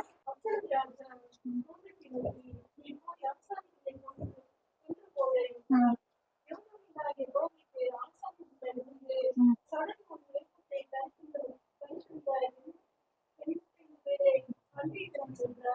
இந்த ஒரு சம்பவத்தை பாருங்க. இது என்ன நடந்தது தெரியுங்களா? சவுல் ராஜா எவ்வளவு கொடுமையான ஒரு மனுஷங்கிறத இந்த ஒரு அதிகாரத்துல நீங்க பார்க்க முடியும். 1 சாமுவேல் 22 என்ன நடக்குது தெரியுங்களா? அந்த கதையை நான் உங்களுக்கு சொல்றேன். இந்த சவுல் முதலாக இஸ்ரவேலுடைய ராஜாவாக என்ன பண்ணாரு? தெரிந்தெடுக்கப்பட்டார் இல்லைங்களா? ஆண்டவர் தான் என்ன பண்ணாரு? ராஜாவாக அபிஷேகம் பண்ணாரு. எல்லாரை விட அவன் தான் உயரமுள்ளவனா இருந்தான். எல்லாரும் பார்க்கும்போது இவன் தான் ராஜான்னு சொல்லி போய் காலில் விழுந்து ராஜாவை ஏத்துக்கிட்டாங்க. அந்த அளவுக்கு ஒரு பெரிய ராஜாவை போல அவர் பராக்கிரமசாலியா தான் இருந்தார், அதுல மாற்று கருத்து இல்ல. ஆனா அவருடைய இருதயம் எவ்வளவு தூரம் தேவனுடைய வார்த்தைகளுக்கு பயப்படாம போச்சுங்கிறதுக்கு ஒரு உதாரணம் இதுதான். இந்த சம்பவத்துல என்ன நடக்குதுன்னா, அகிமலேக்குன்னு ஒரு ஆசாரியர் இருக்கிறார். பேர் என்னங்க? தூங்கிடாதீங்க, தயவு செஞ்சு சொல்லுங்க. அகிமலேக்கு. சரிங்களா? இந்த அகிமலேக்குங்கிற ஆசாரியர் இடத்துல தாவீது ராஜா போறாரு. என்ன சூழ்நிலையில போறாருன்னா, தாவீத சவுல் கொலை செய்யும்படிக்கு தேடிட்டு இருக்கிறாரு. அந்த சூழ்நிலையில இந்த அகிமலேக்க போய் யார் மீட் பண்றா? தாவீது ராஜா மீட் பண்ணி, என்கிட்ட ஏதாவது ஒரு ஆயுதம் இருந்தா எனக்கு கொடுங்கன்னு கேக்குறாரு. அப்ப என்ன ஆயுதம் கிடைச்சது? கோலியாத்துடைய பட்டயம் கிடைக்குது. அவர் என்ன நினைச்சிட்டாரு? அகிமலேக்கு ஆசாரியன் தாவீது சவுலுடைய சேனையில வேலை செய்யக்கூடிய ஒரு ஆளு, அவருடைய படையில இருக்கக்கூடிய ஒரு ஆளு, அவர் வந்து கேட்கிறாருன்னு சொல்லி பட்டயத்தை எடுத்து கொடுத்துட்டாரு. வாசிக்க நேரம் இல்ல, நான் சொல்றேன். பட்டயத்தை எடுத்து கொடுத்துட்டாரு. தாவீது வாங்கிட்டு போயிட்டாரு. இதான் ஒரு ஆளு பாத்துட்டு போய் என்ன பண்ணிட்டான்? சவுலுக்கு சொல்லி கொடுத்துட்டான். சவுலுக்கு வந்தது பாருங்க கோபம். அது எப்படி நீ தாவீதுக்கு ஒரு பட்டயத்தை எடுத்து? நியாயமா அந்த பட்டயத்தை ஜெயிச்சது யாருங்க? தாவீது. கோலியாத்தை கொண்டு அந்த பட்டயத்தை ஜெயிச்சது யாரு? தாவீது. இத கொண்டு அந்த பட்டயத்தை கோலியாத்தை கொண்டு அந்த பட்டயத்தை ஜெயிச்சதே தாவீது தான். அந்த பட்டயத்தை தான் அவர் கேட்டாரு. அதை வாங்கிட்டு போனதை பார்த்தவனே சவுல் ராஜா கோவப்பட்டு அகிமலேக்கு கிட்ட வந்து விசாரிக்கிறாரு.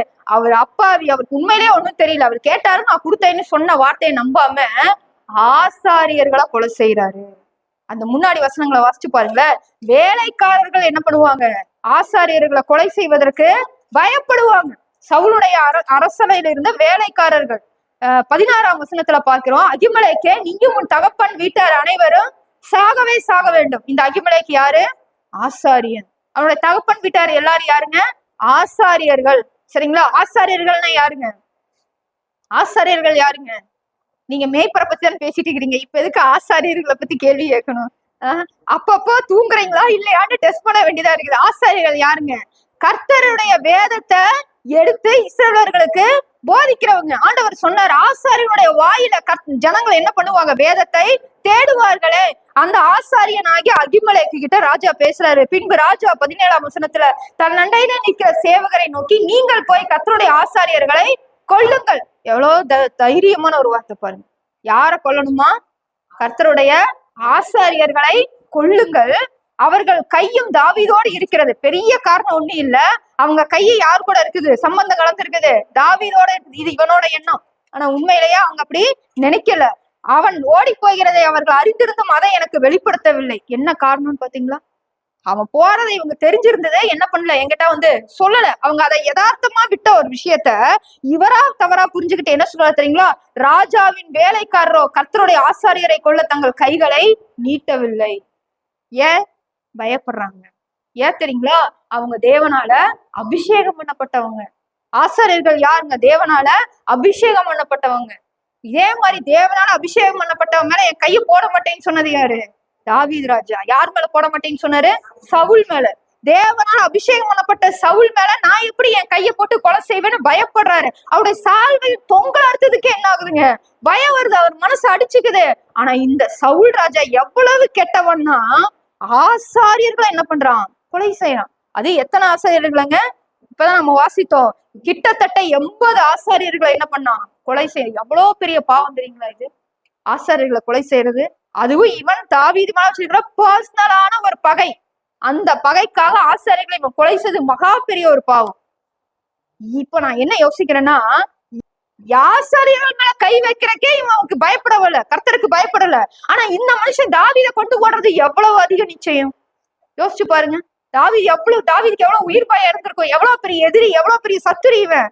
தன்னை ஒரு மனுஷனை கொள்றதுக்கு அவன் யார கொள்றான்? 80 ஆசாரியர்களை கொள்றானே. அப்ப நான் கையில கிடைச்சிருந்தா எவ்வளவு பயம் இருந்திருக்குங்க தாவீது. அதையெல்லாம் நினைச்சு இந்த சங்கீதத்தை எழுதுறாரு. நான் மரண இருளின் பள்ளத்தாக்கிலே நடந்தாலும் பொல்லாப்புக்கு பயப்படேன். உண்மையிலேயே அது மிகப்பெரிய ஒரு பிரச்சனை தான் ஆண்டவரே. ஆனா நான் பயப்பட மாட்டேன். எந்த சூழ்நிலைக்கு பயப்பட மாட்டேன். மரண இருளின் பள்ளத்தாக்குக்குள்ளேயே நான் போயிட்டு வர வேண்டியதா இருந்தா கூட நான் என்ன பண்ண மாட்டேன், பயப்பட மாட்டேன். ஏன் என்ன சொன்னாருங்க? அது காரணம், தேவரீர் என்னோடு இருக்கிறேன். பிரியமானவர்களே, இன்றைக்கு இயேசு கிறிஸ்து இப்படிதான் நம்மள அப்ரோச் பண்றாரு. யோவானின் நற்செய்திகள் 10ஆம் அதிகாரம் முழுவதும் எதை பத்தி பேசுதுங்க? ஆடுகளை குறித்து பேசுது. அங்க நாம என்ன பார்க்கிறோம்னா, தாவீது தன்னை ஒரு ஆடாக பாவிச்சு, ஒரு ஆடு என்னவெல்லாம் விரும்பும் அதை அவர் அப்படியே எழுதுறாரு. ஒரு ஆடு என்னவெல்லாம் விரும்பும்? ஒரு மேய்ப்பன்ட்டு இருந்து பாதுகாப்ப விரும்பும். அவர் என் மேய்ப்பரா இருக்காரு, நான் தாழ்ச்சி அடைய மாட்டேன். சாப்பாடு எனக்கு விரும்பும் ஒரு ஆடு, இல்லைங்களா? ஆடு நம்மளை காலை சுத்தி வருது, எதுக்குதா? நல்ல சாப்பாடு கொடுக்குறோம், பாசமா இருக்கிறோம்னு சொல்லிதான் அது என்ன பண்ணுது, நம்மளை சுத்தி சுத்தி வருது. அது எல்லாமே தாவீதுக்கு ஆண்டவர்கிட்ட இருந்து கிடைச்சது. அவர் என்ன புல்லுள்ள இடங்களில் மேய்த்து அமர்ந்த தண்ணீர்களில் என்னை கொண்டு போய் விடுகிறார். அவர் என் ஆத்துமாவை தேய்ச்சுகிறார். நான் எவ்வளவோ சூழ்நிலைகள்ல கடந்து போன, தனிமையாக்கப்பட்ட, வெறுமையாக்கப்பட்ட, கெபில ஒழிச்சிருந்தேன். எல்லாரும் என்னை பகைச்சாங்க, எல்லாரும் என்னை விட்டு விட்டாங்க. என் கூட இருந்த மனுஷங்களும் என் மேல கல்லறிய பார்த்தாங்க சிக்லோக்ல. இத்தனை விஷயங்கள் நடந்து போதும் கர்த்தர் என்ன பண்ணாரு? என் ஆத்துமாவை தேற்றினார். பிரியமானவர்களே, கர்த்தர் யோவான் 10ஆம் அதிகாரத்துல சொல்றாரு, நானே நல்ல மேய்ப்பன். நான் நாடுகளுக்காக நான் என்ன பண்றேன்? என் ஜீவனையும் நான் கொடுக்கிறேன். எவ்வளவு தூரம் இஸ்ரவேலுடைய வாழ்க்கையில ஆடுகள் முக்கியம்னா, கடவுளே என்ன சொல்றாருங்க? தன்னைய ஒரு மெய்ப்பனா சொல்றாரு. இங்க ஏதோ தாவீது பாடுனதுனால அவர் சொல்லல. உண்மையிலேயே அவர் தன்னை எப்படி வச்சிருக்காரு? ஒரு மெய்ப்பனாக. நாமெல்லாம் அவர் கையில இருக்கிற ஆடுகளை போல.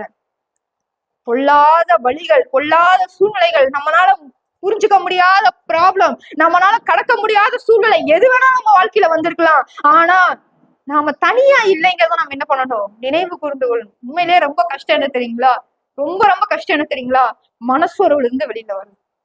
எப்பேற்பட்ட மனுஷனும் என்ன பண்ணிடுவான்? இல்ல ஒரு நிமிஷம் விழுந்துருவான், ஒரு நிமிஷம் விழுந்துருவாங்க, தடுமாறிடுவாங்க. அதனாலதான் பெரிய பெரிய ஆட்கள் கூட இந்த மனசோர்விலிருந்து அல்லது குழப்பத்திலிருந்து மீள முடியாம தற்கொலைக்கு நேரா கூட போயிடுறாங்க. ஏன்? மனசோர்வுங்கிறது, குழப்பங்கிறது, தனிமைங்கிறது அவ்வளவு கொடுமையான ஒரு விஷயம். ஜெயில கொண்டு போய் போடுறாங்க பாருங்களேன். ஜெயில கொண்டு போய் குற்றவாளிகள் என்ன பண்றாங்க? கொலை குற்றமே அவன் பண்ணியிருப்பான், ஒரு குழந்தைய கொடூரமா கொண்டிருப்பான், அவனை கொண்டு என்ன பண்ணுவாங்க? ஜெயில போடுவாங்க. இன்னைக்கு நம்ம ஜெயில எல்லாம் பார்த்து ஆமா ஜெயில போடலாம் ஒரு தண்டனையா அப்படின்னு நம்ம யோசிக்கிறோம். ஏன்னா அப்படிதான் இன்னைக்கு இருக்கு, இல்லைங்களா? உள்ளேயே எல்லாம் கிடைக்குது, சௌரியமா வாழ்றாங்க, வெளியில வந்துடுறாங்கன்னு ஒரு பொதுவான கருத்து இருக்கு. எல்லாம் அப்படின்னு சொல்ல முடியாது, ஒரு பொதுவான கருத்து இருக்கு. ஆனா அந்த தண்டனை ஏன் வந்துச்சு? ஏன்னா அவனை தனிமைப்படுத்தணுங்கிறதுக்காக தான் அந்த தண்டனை வந்தது. ஒரு மனிதனால சகிக்க முடியாத விஷயம் என்னன்னா தனிமை. அவனால என்ன பண்ண முடியாதுங்க? தனிமையில நிம்மதியா இருக்க முடியாது. எனக்கே தனிமை ரொம்ப பிடிக்கும் தான். ஆனா எல்லாமே ஒரு லிமிட்டு தான், சரிங்களா? நம்ம தனியா இருக்க நம்மளால முடியாது. அதனாலதான் கடவுள் என்ன பண்ணாரு? மனுஷன் தனிமையா இருப்பது நல்லதில்லைன்னு பிரச்சனை என்ன பண்ணாரு? கட்டி வச்சாரு அவன் தலையில, இல்லையா? நீ தனிமையா இருக்க கூடாது, ஏன்னா தனியா இருந்தா தனியா கெட்டுப்போவ. இப்ப நீ என்ன பண்ணு? அவனாலையும் கெட்டுப்போ. ரெண்டும் சேர்ந்து என்ன பண்ணு? பாடுபடு. ரெண்டும் சேர்ந்து. அதாவது போய் ஆண்டவரால் நேரா சொல்ல முடியல, தம்பி இங்க பாரு உலகம் முழுவதும் இருக்கு, நீ ஏதேன்னு தோட்டத்துக்குள்ளேயே பழத்தையும் காயும் தின்னுட்டு உட்காந்துக்கலாம்னு நினைச்சிடாத. வெள்ளவா, வேலை செய்ய, மண்வெட்டி எடு, எல்லாத்தையும் உழுது போடுன்னு சொன்னா அவன் கேட்க மாட்டான். சௌரியமா ஒரு இடத்துல இருக்கிறத விட்டுட்டு அவன் வருவானா? வரமாட்டான். ஆண்டவர் என்ன பண்ணாரு? கல்யாணம் பண்ணி வச்சுட்டாரு. வேற ஒண்ணும் இல்ல. கல்யாணம் பண்ணி வச்ச உடனே என்னாச்சு? ஆப்வியஸ்லி பொண்டாடி பச்சுதான் என்ன பண்ணுவாங்க? கேட்பாங்க. அதுதான் நல்லது, அதுதான் நல்லது. அது ஏன் நல்லதுன்னா, நீங்க ஒத்துக்கலினாலும் ஒத்துக்கிட்டாலும் அதுதான் நல்லது. அதுதான் மத்த பிரச்சனைகள் இருந்தா அதுதான் காப்பாத்தும், சரிங்களா? அப்ப என்ன பண்றா? சொன்னதெல்லாம் கேட்கிறான். இப்ப ஆட்டோமேட்டிக்கா எங்க வந்தாச்சு? தோட்டத்தை விட்டு வெளில வந்தாச்சு. இப்ப என்னதான் பண்ணி ஆகணும்? நிலத்து வேறுவைய சீதா மாதிரி வேலை செஞ்சுதான் ஆகணும். நான் நேரா சொல்லுமா நீ கேட்க மாட்டேன். உனக்கு எப்படி சொல்லி கரெக்ட் பண்ணணுமோ. நீங்க நமக்கு ஒண்ணு தெரியுங்களா? ஆண்டவர் நம்மளை ரொம்ப பிரியமா வச்சிருக்கனால நம்மளை கல்யாணம் பண்ணி வைக்கிறாரு. நீங்க யோசிச்சு பாருங்க. நான் யோசிச்சு பார்த்துதான் சொல்றேன். நம்மளை ஆண்டவர் ரொம்ப நேசிக்கிறதுனால நம்மள என்ன பண்றாரு? கல்யாணம் பண்ணி வைக்கிறாரு. ஏன் தெரியுங்களா? துன்பங்களை சகிக்கிறது எப்படி ஒரு ரியல் டைம் பாடம். அதனால கஷ்டம் இல்லைங்களா? நான் ஆணுக்கு பெண்ணுக்கு சொல்றேன், ரெண்டு பேருக்குமே நான் சொல்றேன். சில வீடுகள்னா இது, சில வீடுகள் அது, சில நேரத்துல ரெண்டுமே இருக்கும். எல்லாத்தையும் நம்ம மெயின்டைன் பண்ணிதான் ஆகணும், சமாளிச்சுதான் ஆகணும். இப்ப நம்ம ஆண்டவரை குறை சொல்ல முடியுமா? தனிமையா இருப்பது நல்லதல்ல. அப்புறம் இன்னொரு ஒரு விஷயமும் அது இருக்கு. ஆண்டவர் பயங்கரமான ஞானம் உள்ளவர். கொஞ்ச நாளைக்குதான் இந்த லவ்விங் எல்லாம் இருக்கும், சரிங்களா? அதுக்கப்புறம் நமக்கு புரிஞ்சிடும் ஆண்டவரை தவிர நம்மள யாருமே நேசிக்க மாட்டாங்கிறத நம்ம பிராக்டிக்கலா கத்துக்கிறதுக்கே அவன் கல்யாணம் வேணும், சரிங்களா? அதுல கொஞ்ச நாளே தெரிஞ்சிருவோம். அதெல்லாம் புத்தி தெரிஞ்சு ஆண்டை விட்டு வந்து பிரிஞ்சு போன தகப்பனை விட்டு பிரிஞ்சு போன குமாரனை போல திரும்பியும் வந்து, ஆண்டவரே நீங்க தான் எனக்கு அடைக்கலம், உங்களை விட்டா யாரும் இதை நேசிக்க மாட்டாங்க, யாரும் புரிஞ்சுக்க மாட்டாங்க, நான் தெளிவா புரிஞ்சுக்கிட்டேன். வாழ்க்கையில் ரொம்ப அடிமைகிட்டாளான்னு நினைச்சிடாதீங்க. ஒரு யதார்த்தத்தை நான் சொல்றேன். சகிப்புத்தன்மைங்கிறது யாருக்கு இருக்கும்? ரெண்டு பேருக்குமே இருந்துதான் ஆகணும். நமக்கு என்ன ஆகும்னா சகிப்புத்தன்மை வளரும். சில நேரங்கள்ல நம்ம சொல்றது ஞானம் உள்ளதா இருந்தாலும் அவங்க ஏத்துக்க மாட்டாங்க, சரிங்களா? அப்ப என்ன தோணும்னா அமைதியா கிறிஸ்துவை போல நான் ஆண்டவரை அப்படியே யோசிச்ச தருணங்கள்லாம் நிறைய இருக்குது. எப்படா ஆண்டவர் இத்தனை சீடர்களை பக்கத்துல வச்சு சமாளிச்சாருன்னு. 12 ரகங்க. நீங்க யோசிச்சு பாருங்க, 12 ரகம். ஒரு ஆளை கூட வச்சு நம்மளால 2-3 பேர்த்த கூட வச்சு சமாளிக்க முடியலன்னா இத்தனை பேர்த்தையும் சமாளிக்கிறோம்.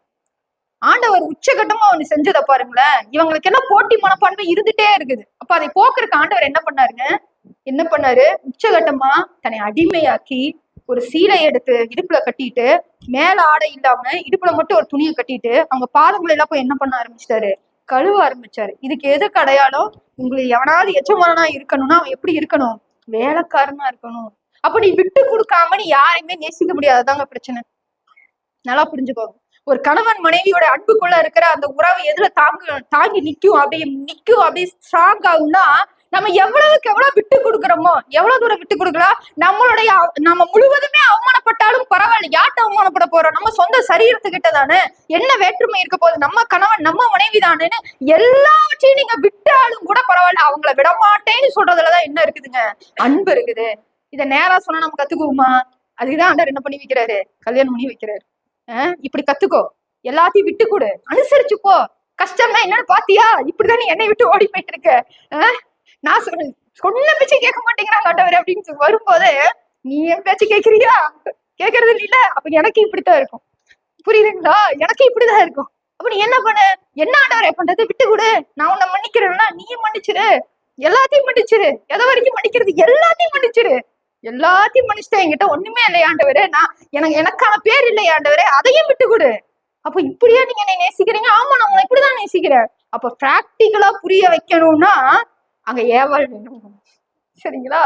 எதுமோ ஏவாள் ஆதாமுக்கு பிரச்சனை மட்டும் நினைக்காதீங்க. ஆதாமும் ஏவாளுக்கு என்னதான் பிரச்சனை தான். எனக்கு ப்ராப்பரா கைட் பண்ணல இல்லையா? ப்ராப்பரா கைட் பண்ணல, அதுவும் பிரச்சனை தான். சோ இந்த ரெண்டையும் ஏதோ ஒரு கட்டத்துல சரியாயிருவாங்க, பாத்துக்கோங்களேன். ஏதோ ஒரு கட்டத்துல அவங்க சரியாயிட்டாங்க. ஆரம்பத்துல தப்பு பண்ணாங்க, அப்படியேவா போச்சு? இல்ல. ஆனா தப்போட விளைவா காயின் பிறக்கணும். ஆனா அந்த ஒரு குழந்தையை பார்த்துட்டு அவங்க தப்புன்னு சொல்ல முடியுமா? இல்ல. ஆபேல்னு ஒரு அற்புதமான ஒரு விசுவாசமான ஒரு மகன் அந்த தம்பதிக்கு தானே பிறக்கிறான். அதன் பிறகு பாருங்க, சேத்துன்னு ஒரு பையன் பிறக்கிறான். அவனு என்ன ஆகுறாங்க? ஆபேலுக்கு பதிலா சேத்து. அந்த சேத்தோட சந்ததியில தான் யாரெல்லாம் வராங்க? நோவா, எல்லாரும் விசுவாச சந்ததிகள் அத்தனை பேர் அதுலதான் வராங்க. அப்ப கர்த்தர் பிரச்சனைகளை கல்யாணம் பண்ணி வச்சுட்டு அப்படியே விடுறது இல்ல, அதை சரி செய்யறாரு, கத்து கொடுக்கறாரு. புரியுதுங்களா? இது எல்லாவற்றையும் ஆண்டவர் என்ன பண்றாரு? தன்னை முன்னிறுத்தி ஆண்டவர் எல்லாவற்றையும் கற்றுக் கொடுக்குறாரு. இந்த இடத்துக்கு ஆப்டான ஒரு ஜோக் இருக்குங்க. நீங்க பைபிள்ல படிச்சீங்கன்னா நிறைய ஜோக் இருக்கும். நீங்க படிச்சிருக்கீங்களா? பைபிள்ல நிறைய ஜோக்ஸ் இருக்கும். ஆண்டவர் சொல்றதெல்லாம் பாத்தீங்கன்னா சிரிப்பா வரும். சில நேரங்கள்ல இவங்க கிட்ட நடந்துக்கிறது பழைய ஏற்பாட்டுல எல்லாம் பாத்தீங்கன்னா உண்மையிலே சிரிப்பா வரும். ஆண்டவர்கிட்ட கேள்வி கேட்பாங்க, சரிங்களா? நீ எந்த அதிகாரத்தினால இதெல்லாம் செய்யறீங்க போகும்போது ஆண்டவர் சரி நான் உங்களை ஒரு கேள்வி கேட்கிறேன், பதில் சொல்ல மாட்டாரு. நான் உங்களை ஒரு கேள்வி கேட்கிறேன், நீங்க பதில் சொல்லுங்க பாரு. அப்ப அவங்க கிட்ட ஆண்டவர் கேள்வி கேட்கிறாரு, யோவான் கொடுத்த ஸ்நானம் எதனால உண்டாச்சுன்னு கேட்கும்போது அவங்களுக்கு பதில் தெரியல. ஏன் தெரியலன்னா, கரெக்டா டெக்னிக்கலா சொல்லணும்னு அவங்க என்ன நினைக்கிறாங்க? எங்களுக்கு தெரியாதுங்க. அப்ப எனக்கும் தெரியாது, அவ்வளவுதான் பதில். ஆண்டவர் சொல்றதெல்லாம் பார்த்தா எனக்கு அந்த சீனுக்கு போய் யோசிச்சு பாருங்களேன். ஆண்டவர் அப்படியே சாந்த சொரூபியா ஆட்டம் வச்சுக்கிட்டு எப்பவுமே இப்படியா இருப்பாரு நம்ம நினைக்க கூடாது. அவர் நம்மளை போல இயல்பான ஒரு மனிதனாதான் அவர் என்ன பண்ணியிருப்பாரு? வாழ்ந்து காட்டியிருப்பாரு. நமக்கு கோவம் வர மாதிரி அவருக்கு கோவம் வந்திருக்கும். அதே மாதிரிதான் என்ன பண்ணிருப்பாரு? அதே ஆங்கிள் தான் பேசியிருப்பாரு. ஆபிரகாமுடைய இதுல இப்ப அந்த 15-17 பார்த்தோம் பாத்தீங்களா? அதுல ஒரு நல்ல ஒரு ஜோக் இருக்கும். அது என்னன்னா, சாரால் போய் ஆபிரகாமோட ஆண்டவர் உடன்படிக்கை பண்ணிட்டாரு 15ஆம் அதிகாரத்துல, சரிங்களா? உனக்கு ஒரு பிள்ளைய தருவேன், உன் சந்ததி அப்படி இருக்கும், வானத்தின் நட்சத்திரங்களை போல இருக்கு, எல்லாம் சொல்லிட்டாரு. இப்ப ஆபிரகாம் என்ன பண்ணிருப்பாங்க? அதே சாரால்கிட்ட சொல்லியிருப்பாங்க தானுங்க. வீட்டுல சொல்லியிருப்பாங்க எல்லாத்தையுமே. புருஷன்மார்கள் என்ன பண்ணணும், வீட்டுல அப்டேட் பண்ணணும். சொல்ல வேண்டியதை மட்டும் அப்டேட் பண்ணணும். சரிங்களா? எல்லாம் சொல்லி மாட்டிடாதீங்க. சொல்ல வேண்டியதை மட்டும் என்ன பண்ணுங்க, சொல்லி எதெல்லாம் முக்கியமானதோ அதெல்லாம் என்ன பண்ணுங்க, சொல்லிருங்க. சொன்னாலும் பிரச்சனை வரும், சொல்லினாலும் பிரச்சனை வரும். பார்த்து நடந்துக்குங்க. கொண்டு போய் அப்டேட் பண்றாங்க. சாராளுக்கு சந்தோஷம்தான், நமக்கு ஒரு குழந்தை கிடைக்க போகுதுங்கிறது சாராளுக்கு சந்தோஷம்தான். ஆனா என்ன ஆகுது, கொஞ்ச நாளா அது நடக்கல. அப்ப என்ன பண்றாங்க, ஆகார் என்ன பண்றாங்க, பிடிச்சு கல்யாணம் பண்ணி வைக்கிறேன்னு முடிவு எடுத்துட்டாங்க. சாராள் தான் முடிவு எடுக்கிறாங்க, ஆபிரகாம் கூட முடிவு எடுக்கல. சாராள் தான் துணிஞ்சு போய், நீ என் வேலைக்காரி மணந்து கொள்ளுங்க, அதாவது அவங்கள என்ன முறைப்படி மணந்து கொள்ளுங்க, நீங்க ஒரு மகனை எனக்கு பெத்து கொடுங்கன்னு சொல்லிட்டாங்க. இப்போ இது யாரோட வேலை, சாராளுடைய வேலை. சாராள் போய் ஆபிரகாம் கிட்ட சொல்லும் போது ஆபிரகாம் என்ன பண்ணணும், ஆதாம் என்ன பண்ணாரோ அதைத்தான் ஆபிரகாமும் பண்றாரு. சரிங்களா? பழத்தை பறிச்சுட்டு இத கொடுத்த ஆதாம் என்ன பண்ணணும், என்ன பண்ணணும், பொண்டாட்டி எதை கொடுத்தாலும் சாப்பிடக்கூடாது, என்ன பண்ணணும், இது எங்க இருந்து வந்துச்சு, இதை சாப்பிட வேண்டாம் ஆண்டவர் சொன்னாரேன்னு கேள்வி கேட்கணும். ரெண்டாவது என்ன பண்ணணும், ஆண்டவர்கிட்ட போய் வெரிஃபை பண்ணணும். ஆண்டவர் தான் பேசுறாருல்ல தோட்டத்துல, வெரிஃபை பண்ணணும், ஆண்டவர் சாப்பிடலாமா அப்படின்னு கேட்கணும். ஆண்டவர் முதல்ல வேண்டாம்னு சொல்லிக்கிறாரு. இதை எதையுமே கேட்காத மாதிரி ஆதாம் என்ன பண்ணாரு, அதை ஆபிரகாமும் பண்றாரு. சாராள் போய் சொன்னோனைய அப்பதான் ஆண்டவர் உடன்படிக்கை பண்ணிடுறாரு. போய் கேட்க வேண்டியது தானே, ஆண்டவரே எனக்கு கல்யாணம் பண்ணிக்கிட்டா அப்படின்னு கேட்கல. ஆபிரகாம் கேட்கவே இல்லைங்க. கொண்டாடி சொன்னோட என்ன பண்ணிட்டாரு, சரின்னு சொல்லிட்டு ஆகார கல்யாணம் பண்ணிட்டாரு. நடுவுல என்ன ஆகும், கண்டிப்பா சண்டை வரும், நிச்சயமா வரும், அந்த மாற்று கருத்தே இல்ல. இந்த ஆகார் அற்பமா நினைக்கிறான். ஒரு குழந்தை பிறந்தோடனே சாராள் என்ன பண்றா, அற்பமா இதெல்லாம் யூஸ்வலா எல்லா குடும்பத்திலும் நடக்கிற விஷயம்தான். அற்பமா நினைச்சோடனே சாராளுக்கு சுள்ளுன்னு கோவம் வருது. இவளை நான் பார்த்து கல்யாணம் பண்ணி கொடுத்த, இவன் என்ன பண்றான், என்னைய அற்பமா நினைக்கிறான்னு சொல்லிட்டு ஆபிரகாம்கிட்ட போய் சண்டைக்கு நிக்கும் போது என்ன வார்த்தை சொல்லுவா தெரியுங்களா, கடவுள் உனக்கு எனக்கு நடுவில் நிக்கிறாரு, அவர் எனக்கு நியாயம் செய்யணும் அப்படின்னு சொல்லுவார். இப்பதான் ஆபிரகாம் கடவுள் ஞாபகமே வருது. கடவுள் தான் சாராளுக்கு எனக்கு நடுவுல இத்த வரைக்கும் இருந்தாரு, இப்ப அவரு தானே பிரச்சனைக்கு சொல்யூஷன் கொடுக்கணும், நேரா போய் ஜெபம் பண்ண போறாரு. இப்பதான் புத்தி என்ன பண்றாரு, ஜெபம் பண்ணும்போது ஆண்டவர் அழகா சொல்லுவார் பாருங்களேன். அந்த வசனத்தை நீங்க வாசிக்கும் போது பாருங்க, ஆண்டவரே இந்த மாதிரி பிரச்சனையில ஆகுது, ஆண்டவரே என்ன ஆண்டவரே பண்ணு, சாரால் உனக்கு சொல்வதெல்லாம் அவற்றையும் கேள், அவ்வளவுதான் பதில். சரிங்களா? நீங்க நல்லா யோசிச்சு பாருங்க. நான் சொல்லியா நீ கல்யாணம் பண்ண, இல்ல முன்னாடி சொன்ன கல்யாணம் பண்ண, அவன் என்ன சொல்ற பெரிய செய், இதுதான் அதுக்கான பதில். அப்ப ஆண்டவருக்கு என்னங்க கோபம் ஆபிரகாம் மேல, நேரா சொல்ல முடியுமா, சொல்ல முடியாது. நீ என்ன பண்றியோ அவன் என்ன சொன்னாலும் அது சரியில்லை, நான் சொன்னது நீ கேட்டியா, கேட்கல, அவ உனக்கு துரத்தி விட சொன்னா துரத்தி விடு, வச்சுக்க சொன்னா வச்சுக்கோ, என்ன பண்றாரு நீ கேளு. அனுபவீராஜாலும் என்ன பண்ணிட்டாரு, ஆண்டவரு தண்டனை கொடுத்துட்டாருங்க. ஓடி போன ஆகார வழியில சந்திச்சு ஆண்டவர் என்ன பண்ணாரு, நீ திருப்பி போய் என்ன பண்ணு, அங்கேயே இரு. யோசிச்சு பாருங்க இந்த சீன் எல்லாம், நீ திருப்பி போ. ஆனா ஆண்டவர் சொன்னதுக்கு காரணம் என்னன்னா, இஸ்மவேல் என்ன ஆகக்கூடாது, அப்பா இல்லாம தனியா ரோட்ல அலையக்கூடாது, அவன் பாதுகாப்பா வளரணும், அதுதான். பட் பிரச்சனையில இன்னொரு சூட்சமும் இருக்குது பாருங்க. நீ திருப்பி போ, அவன் கூடயே இரு, அங்கேயே இரு, அவங்களுக்கு பிரச்சனையா அங்கேயே நடுவுலயே என்ன பண்ணு, உட்காந்துட்டே இரு, உன்னை பார்க்கும் போதெல்லாம் என்ன ஞாபகம் வரணும், சொன்ன பேச்சு கேட்கல, உன்னை பார்க்கும் போதெல்லாம் ஆபிரகாம் சாராளும் ஆகார பார்க்கும் போதெல்லாம் ஐயோ சொன்ன பேச்சு கேட்கலையே, சொன்ன பேச்சு கேட்கலையே, ஞாபகம் வருதா, வரட்டும், கொஞ்ச நாள் வரட்டும், அப்புறம் நீ என்ன பண்ணுவ, நான் உனக்கு ஒரு ஈசாக்க கொடுப்பேன், உன் பிரச்சனையெல்லாம் மாறும், அப்புறம் நீ என்ன பண்ணு, துரத்தி விட்டுரு. அப்ப ஆண்டவர் என்ன பண்றது இல்ல, எல்லா விஷயத்துக்கும் தலையிடுறது இல்ல, சிக்க வச்சு விட்டுறாரு, சுருக்கு வச்சு விட்டுறாரு. குடும்ப உறவுகள் கூட ரொம்ப முக்கியம். ஆடுகள் இருந்து எங்க ஜம்ப் ஆயிட்டோம் பாருங்க. குடும்ப உறவுகள் கூட நமக்கு ரொம்ப முக்கியம். யார தேர்ந்தெடுக்கிறோம், எப்படி வாழ்றோம், என்ன நமக்கும் நம்முடைய குடும்பத்துல இருக்கிற நம்முடைய மனைவி பிள்ளைகளுக்கும் நடுவுல, நம்முடைய கணவனுக்கும் நடுவுல கர்த்தர் இருந்தா மட்டும்தான் நீங்க ஜெயிக்க முடியும். கர்த்தர் இல்லைன்னா அந்த சண்டை பெருசாகும், அந்த பிரச்சனை பெருசாகும், அந்த மனக்கசப்பு பெருசாகும், அவங்க மேல இருக்கிற கோபம் வைராக்கியம் பெருசாகும். பிடிக்கவே பிடிக்காது, பிடிக்கவே பிடிக்காது. ஆல் 24 hours எனக்கு பிடிக்குங்கன்னு யாரையாவது நீங்க சொல்ல முடியுமா, சொல்லவே முடியாது. நீங்க அப்படி சொன்னீங்கன்னா பிரச்சனையா தான் வரும். அப்படி யாரையுமே நீங்க காட்ட முடியாது. எல்லாவற்றையும் நம்ம என்ன பண்ணணும், கர்த்தருடைய பலிபீடத்துல வச்சு எடுத்துக்கணும். சரிங்களா? பிரச்சனையா கஷ்டமா ஆண்டோடைய பலிபீடத்துல கொண்டு போய் வச்சுட்டு அதே ஆளு கூட தான் திருப்பி வாழ்ந்தாகணும், வேற வழியே ஆப்ஷனே கிடையாது. அந்த பலிபீடத்துல வச்சுட்டு திருப்பி எடுத்து சமரசம் நம்ம எவ்வளவு தூரம் செய்யறோமோ, எவ்வளவு தூரம் விட்டு கொடுக்குறோமோ, எவ்வளவு தூரம் பொறுத்து போறோமோ, எவ்வளவு தூரம் சகிக்கிறோமோ, அது எல்லாம் கிறிஸ்துவின் குணாதிசயம் நம்ம கத்துக்கொள்ளணும். இது எல்லாமே எதாவதுங்க கிறிஸ்துவனுடைய குணாதிசயம். கிறிஸ்துவனுடைய குணாதிசயத்தை கற்றுக்கொள்வதற்காக தேவன் நம்மளுக்கு வாழ்க்கை சூழ்நிலையே அமைத்து கொடுக்கிறார். இப்போ நம்ம தாவீதுக்கு வருவோம். தாவீதுக்கு அந்த மாதிரி நிறைய சூழ்நிலைகள் அமைஞ்சது இல்லைங்களா? தாவீது பத்சேபாளுடைய தப்பு செய்யும் போது நாத்தான் தீர்க்கதரிசியை கொண்டு ஆண்டவர் என்ன பண்றாருங்க, கடிந்து கொள்ளுகிறார். இந்த நாத்தான் தீர்க்கதரிசி நேரா போய் ராஜாட்ட என்ன பண்ண முடியாது, சொல்லிட முடியாது. நீ பத்சேபால யோவான் சொன்னாரு பாருங்க, நீ பிடிப்புடைய மனைவியை நீ வச்சுக்கொள்வது நியாயம் இல்ல சொன்ன உடனே என்னாச்சுங்க, தலைய அவ்வளவுதான். ராஜாட்ட போய் என்ன பண்ண முடியாது, தைரியமா போய் சொல்லிட முடியாது. நாத்தான் உட்காந்து யோசிக்கிறாரு, எப்படி சொல்றது தாவீதுன்னு யோசிக்கும் போது 1 சாமுவேல் 22 நம்ம வாசிக்க முடியும். நாத்தானுக்கு ஒரு ஞானத்தை ஆண்டவர் கொடுக்குறாரு. தாவீதுக்கு என்ன ரொம்ப பிடிக்கும், பச்சைப்பல் சொல்லாதீங்க, தாவீதுக்கு என்ன ரொம்ப பிடிக்கும், ஆடுகளை தான் ரொம்ப பிடிக்கும் இல்லைங்களா. அப்ப ஆட்டை வச்சு என்ன பண்ணுவோம், ஒரு ஓமை சொல்லுவோம் அப்படின்னு ஆரம்பிக்கிறாரு. ஒரு மனுஷனுக்கு ஒரு ஏழை விவசாயி இருந்தான், அவனுக்கு ஒரு குட்டி ஆடு இருந்தது, அவன் அது மேல குழந்தை போல செல்லமா வளர்த்திட்டு இருந்தான். இன்னொரு பக்கத்துல இருக்கிறவன் அவன் பணக்கார, அவன் வீட்டு விருந்தாளிக்கு விருந்து வைக்கிறக்க அவன் ஆட்டை பயன்படுத்தாம இந்த ஒரு ஆட்டை எடுத்து என்ன பண்ணிட்டான், வெட்டி கொன்னு அதையும் சமைச்சிட்டான் அப்படின்னு தான் சொல்லி முடிச்சாரு. உடனே தாவீதுக்கு வந்தது பாருங்க உச்ச கோவம். ஏன் பிரச்சனை ஆடு, வேற ஏதாவது அவன் தாவீது நினைச்சிட்டான் உண்மையிலே நடந்த சம்பவம் நினைச்சிட்டு இருக்கிறான். சரிங்களா, உண்மையிலே நடந்ததான் நாத்தான் என்ன பண்ணிட்டு இருக்கான், சொல்லிட்டு இருக்காருன்னு நினைச்சிட்டான்.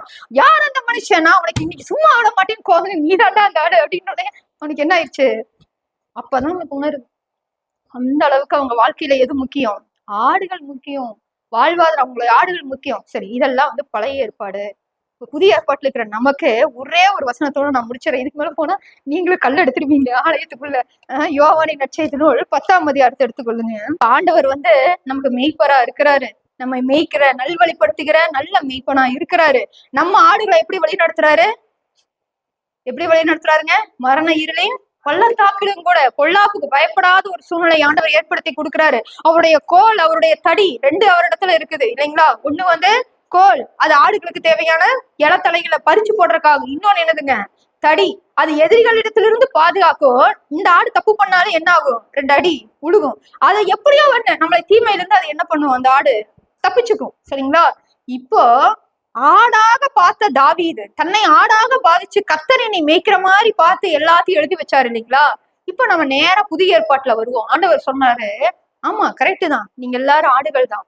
பேதுருவை பார்த்த ஆண்டவர் கடைசியா கொடுத்த கட்டளை என்னங்க, பேதுரு இடத்துல நீ என் ஆடுகளை மேய்ப்பாயாக.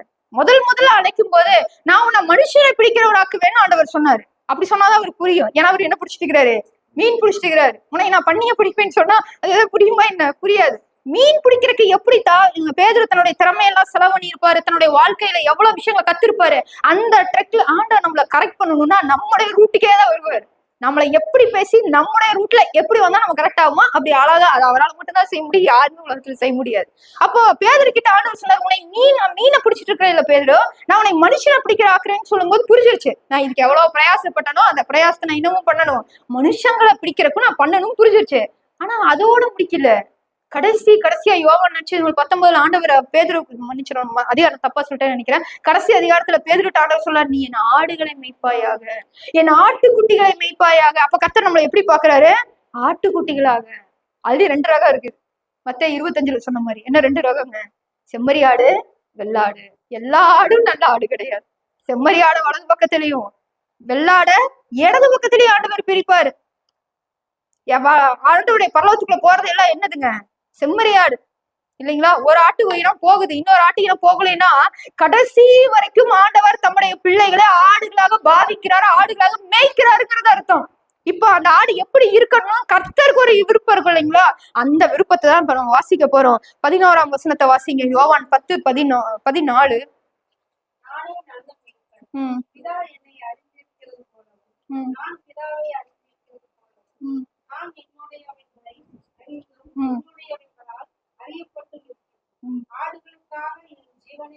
நானே நல்ல மேய்ப்பன் ஆண்டவர் சொன்னார் இல்லைங்களா. சொல்லிட்டு அந்த வசனத்தை எப்படி லிங்க் பண்றாருன்னு பாருங்க, அவ்வளவு அழகான ஒரு விளக்கம் அதுல இருக்குது. நான் நல்ல மேய்ப்பன்னு சொல்லிட்டு ஆண்டவர் என்ன சொல்றாருன்னா, நான் என் பிதாவை அறிந்திருக்கிறது போல, என் பிதா என்னை அறிந்திருக்கிறது போல நான் என்னுடையவைகளை அறிந்திருக்கிறேன். அது வரைக்கும் எல்லாமே கரெக்டு தான் ஆண்டவரு. நீங்க எங்களை என்ன பண்ணிருக்கிறீங்க, முற்றிலுமாக அறிந்திருக்கிறேன். வசனம் அதோட முடியல, என்ன சொல்றாருங்க, என்னுடையவைகளால் அறியப்பட்டும் இருக்கிறேன். அப்ப அவருடைய ஆடுகள் என்ன பண்ணும், அவரை அறிந்திருக்கும். அப்ப நல்ல மேய்ப்பனாகி இயேசு கிறிஸ்துவ கீழ் இருக்கிற இந்த மந்தையாகிய நாம எல்லாரும் என்ன பண்ணிருக்கணும், முதல்ல அவரை அறிந்து வைத்திருக்கணும். கர்த்தர் யாரு, ஏன் என் வாழ்க்கையில தலையிடுறாரு, என் வாழ்க்கையில ஆண்டவர் எப்படி செயல்படுறாரு, இத புரியலேன்னா அந்த ஆட்டுக்கும் மேய்ப்பனுக்கும் சம்மந்தம் இல்ல, சம்பந்தமே இல்ல. ஒரு ஆடை நம்ம கஷ்டப்பட்டு மேய்ச்சிட்டு போறோம், அது நம்ம என்ன சொன்னாலும் கீழ்ப்படிய மாட்டேங்குது. நம்ம அப்படிதானே வீட்டுல வளர்றோம் இல்லைங்களா? என்ன சொன்னாலும் கீழ்ப்படிய மாட்டேங்குது, என்ன சொல் பேச்சு சொன்னாலும் கேட்க மாட்டேங்குது. எப்படிங்க அந்த ஆட்டை மேய்ச்சி கொண்டு போய் சிங்கத்திலிருந்தெல்லாம் காப்பாத்தி எப்படி கொண்டு போய் வீடு சேர்த்துறது? யோசிச்சு பாருங்க. ஆடுகள் என்ன அறிஞ்சிருக்கணும்னா, என் மேய்ப்பன் எனக்கு ஒரு குரல் கொடுக்கிறாருன்னா அது எனக்காக தான், என்னை பாதுகாக்க தான்.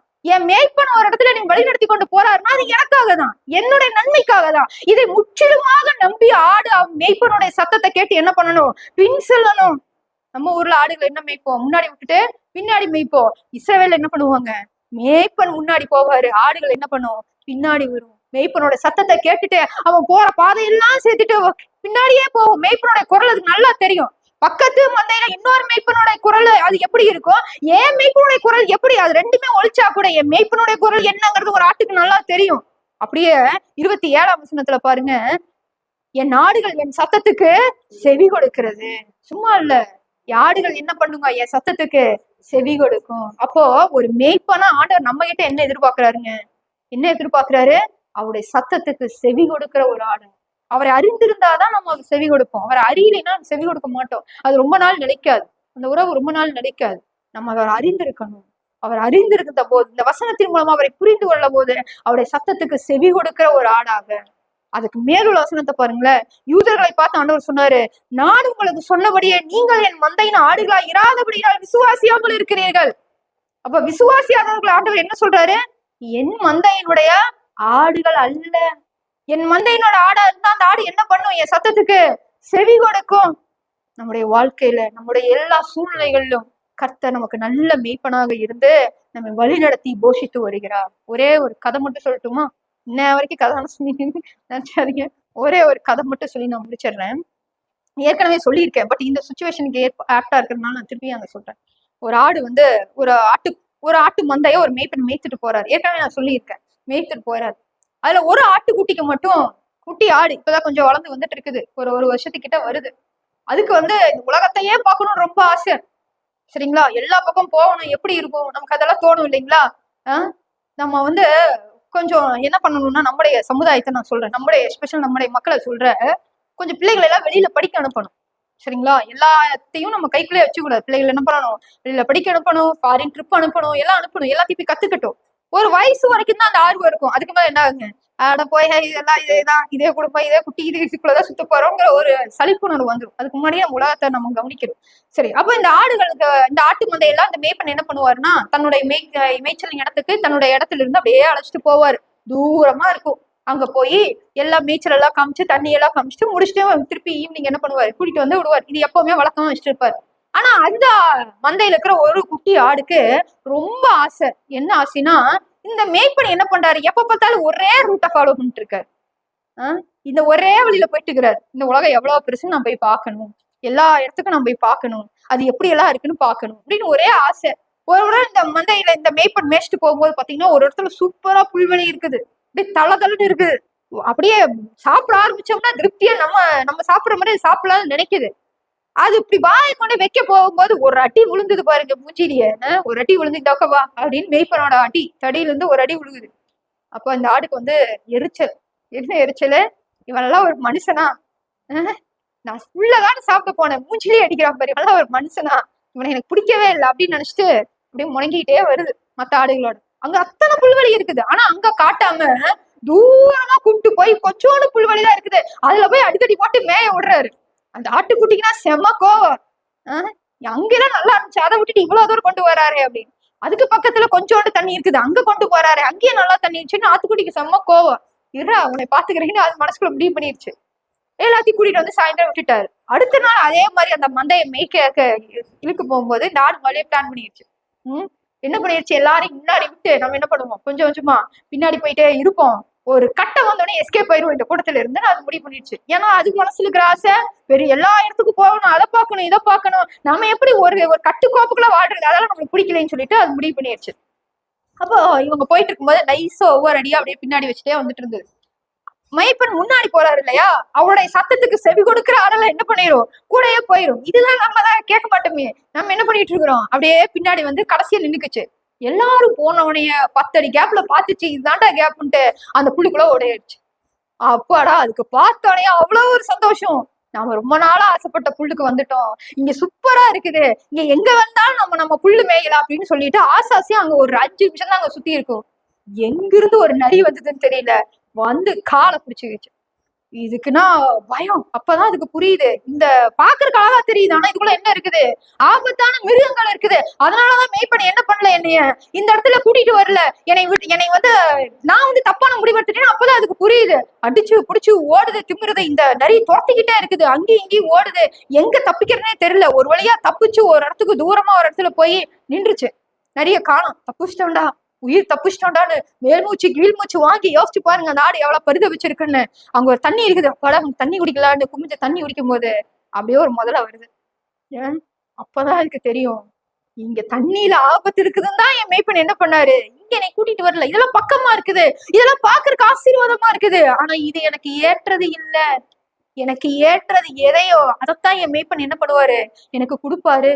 இது தண்ணி குடுக்க முயற்சி பண்ணிச்சோ இல்லையோ, முதல்ல மேல வந்துருச்சு, இதை குடிக்க ட்ரை பண்ணுது, அதுல இருந்து தப்பிச்சு ஓடுது, காடு மேடு எல்லாம் ஓடுது, கீழே உளுந்து அடி வாங்குது, ரத்தம், முகமெல்லாம் ரத்தம், சில நேரங்கள்ல மூஞ்சி மாரெல்லாம் கிழிஞ்சாதான் புத்தி வரும் இல்லைங்களா, இளைய குமாரன் மாதிரி எல்லாம் முடிச்சு இதுக்கு புத்தி வந்துருச்சு. ஆனா என்ன பண்றது, கூட்டம் எங்க இருக்குதுன்னு தெரியலையே, எங்க எல்லாரும் எங்க இருக்கிறாங்கன்னு தெரியலையே, இது போற இடத்துல போய் நின்னுட்டு அழுதுட்டு இருக்குது, என்னை யாரு காப்பாத்துவா, அவ்வளவுதான் என் வாழ்க்கை முடிஞ்சது, இப்ப ஏதாவது ஒரு மிருகம் வந்து என்னை அடிச்சு திங்க போகுதுன்னு சொல்லிட்டு ஒரு பாறையில போய் ஒதுங்கி நின்று இருக்குது. அப்ப கேக்குது பாருங்க தூரத்துல மீட்பனுடைய சத்தம், வழக்கமா கேக்குற அந்த சத்தம், இது வரைக்கும் எரிச்சலா இருந்த அந்த சத்தம், சே இந்த சத்தத்தையாடா நம்ம ஃபாலோ பண்ணணும்னு நினைச்ச அந்த சத்தம் இன்னைக்கு எப்படி இருக்குதுங்க, தேன் வந்து பாயுது காதினிலே. அப்படியே அந்த சத்தத்தை கேட்கும் போது மனம் உருகி ஓடுது ஆடு. அந்த சத்தம் எங்க வருது, என் மேய்ப்பனோட சத்தம், அது எனக்கு தெரியும், நான் இது வரைக்கும் சொல் பேச்சு கேட்காத சத்தம் அதுதான், எனக்கு தெரியும்னு சொல்லி ஓடுது. இந்த மேய்ப்பன் என்ன பண்றாருங்க, தூரத்துல பார்த்து இந்த ஆட்டுக்குட்டியை கண்டுபிடிச்ச சந்தோஷத்துல ஓடி வர. இப்போ சங்கீதம் 119 கடைசி வசனத்தை வாசிங்கள, இந்த ஒரே ஒரு வசனத்தை மட்டும் வாசிங்க. சங்கீதம் மிக லென்த்தியான சங்கீதம், சங்கீதம் 119 கடைசி வசனம் மட்டும் வாசிங்க. காணாமல் போன ஆட்டை போல வழிதப்பி போனேன், உமது அடியேனை தேடுவீராக, உமது கற்பனைகளை நான் மறவேன். நான் எப்படி போனேன், காணாமல் போன ஆட்டை போல. நீங்க உங்களை அந்த ஆட்டோட இடத்துல நீங்க நினைச்சு பாருங்க, நான் காணாமல் போன ஆட்டை போல போனேன், ஆனா ஆண்டவர் என்னை விட்டுட்டாரா, இல்ல, வழிதப்பி போனேன், உமது அடியேனை தேடுவீராக அந்த அந்த பக்தன் எழுதி வைக்கிறாரு. உமது கற்பனைகளை இதுக்கு மேல நான் மறக்க மாட்டேன்.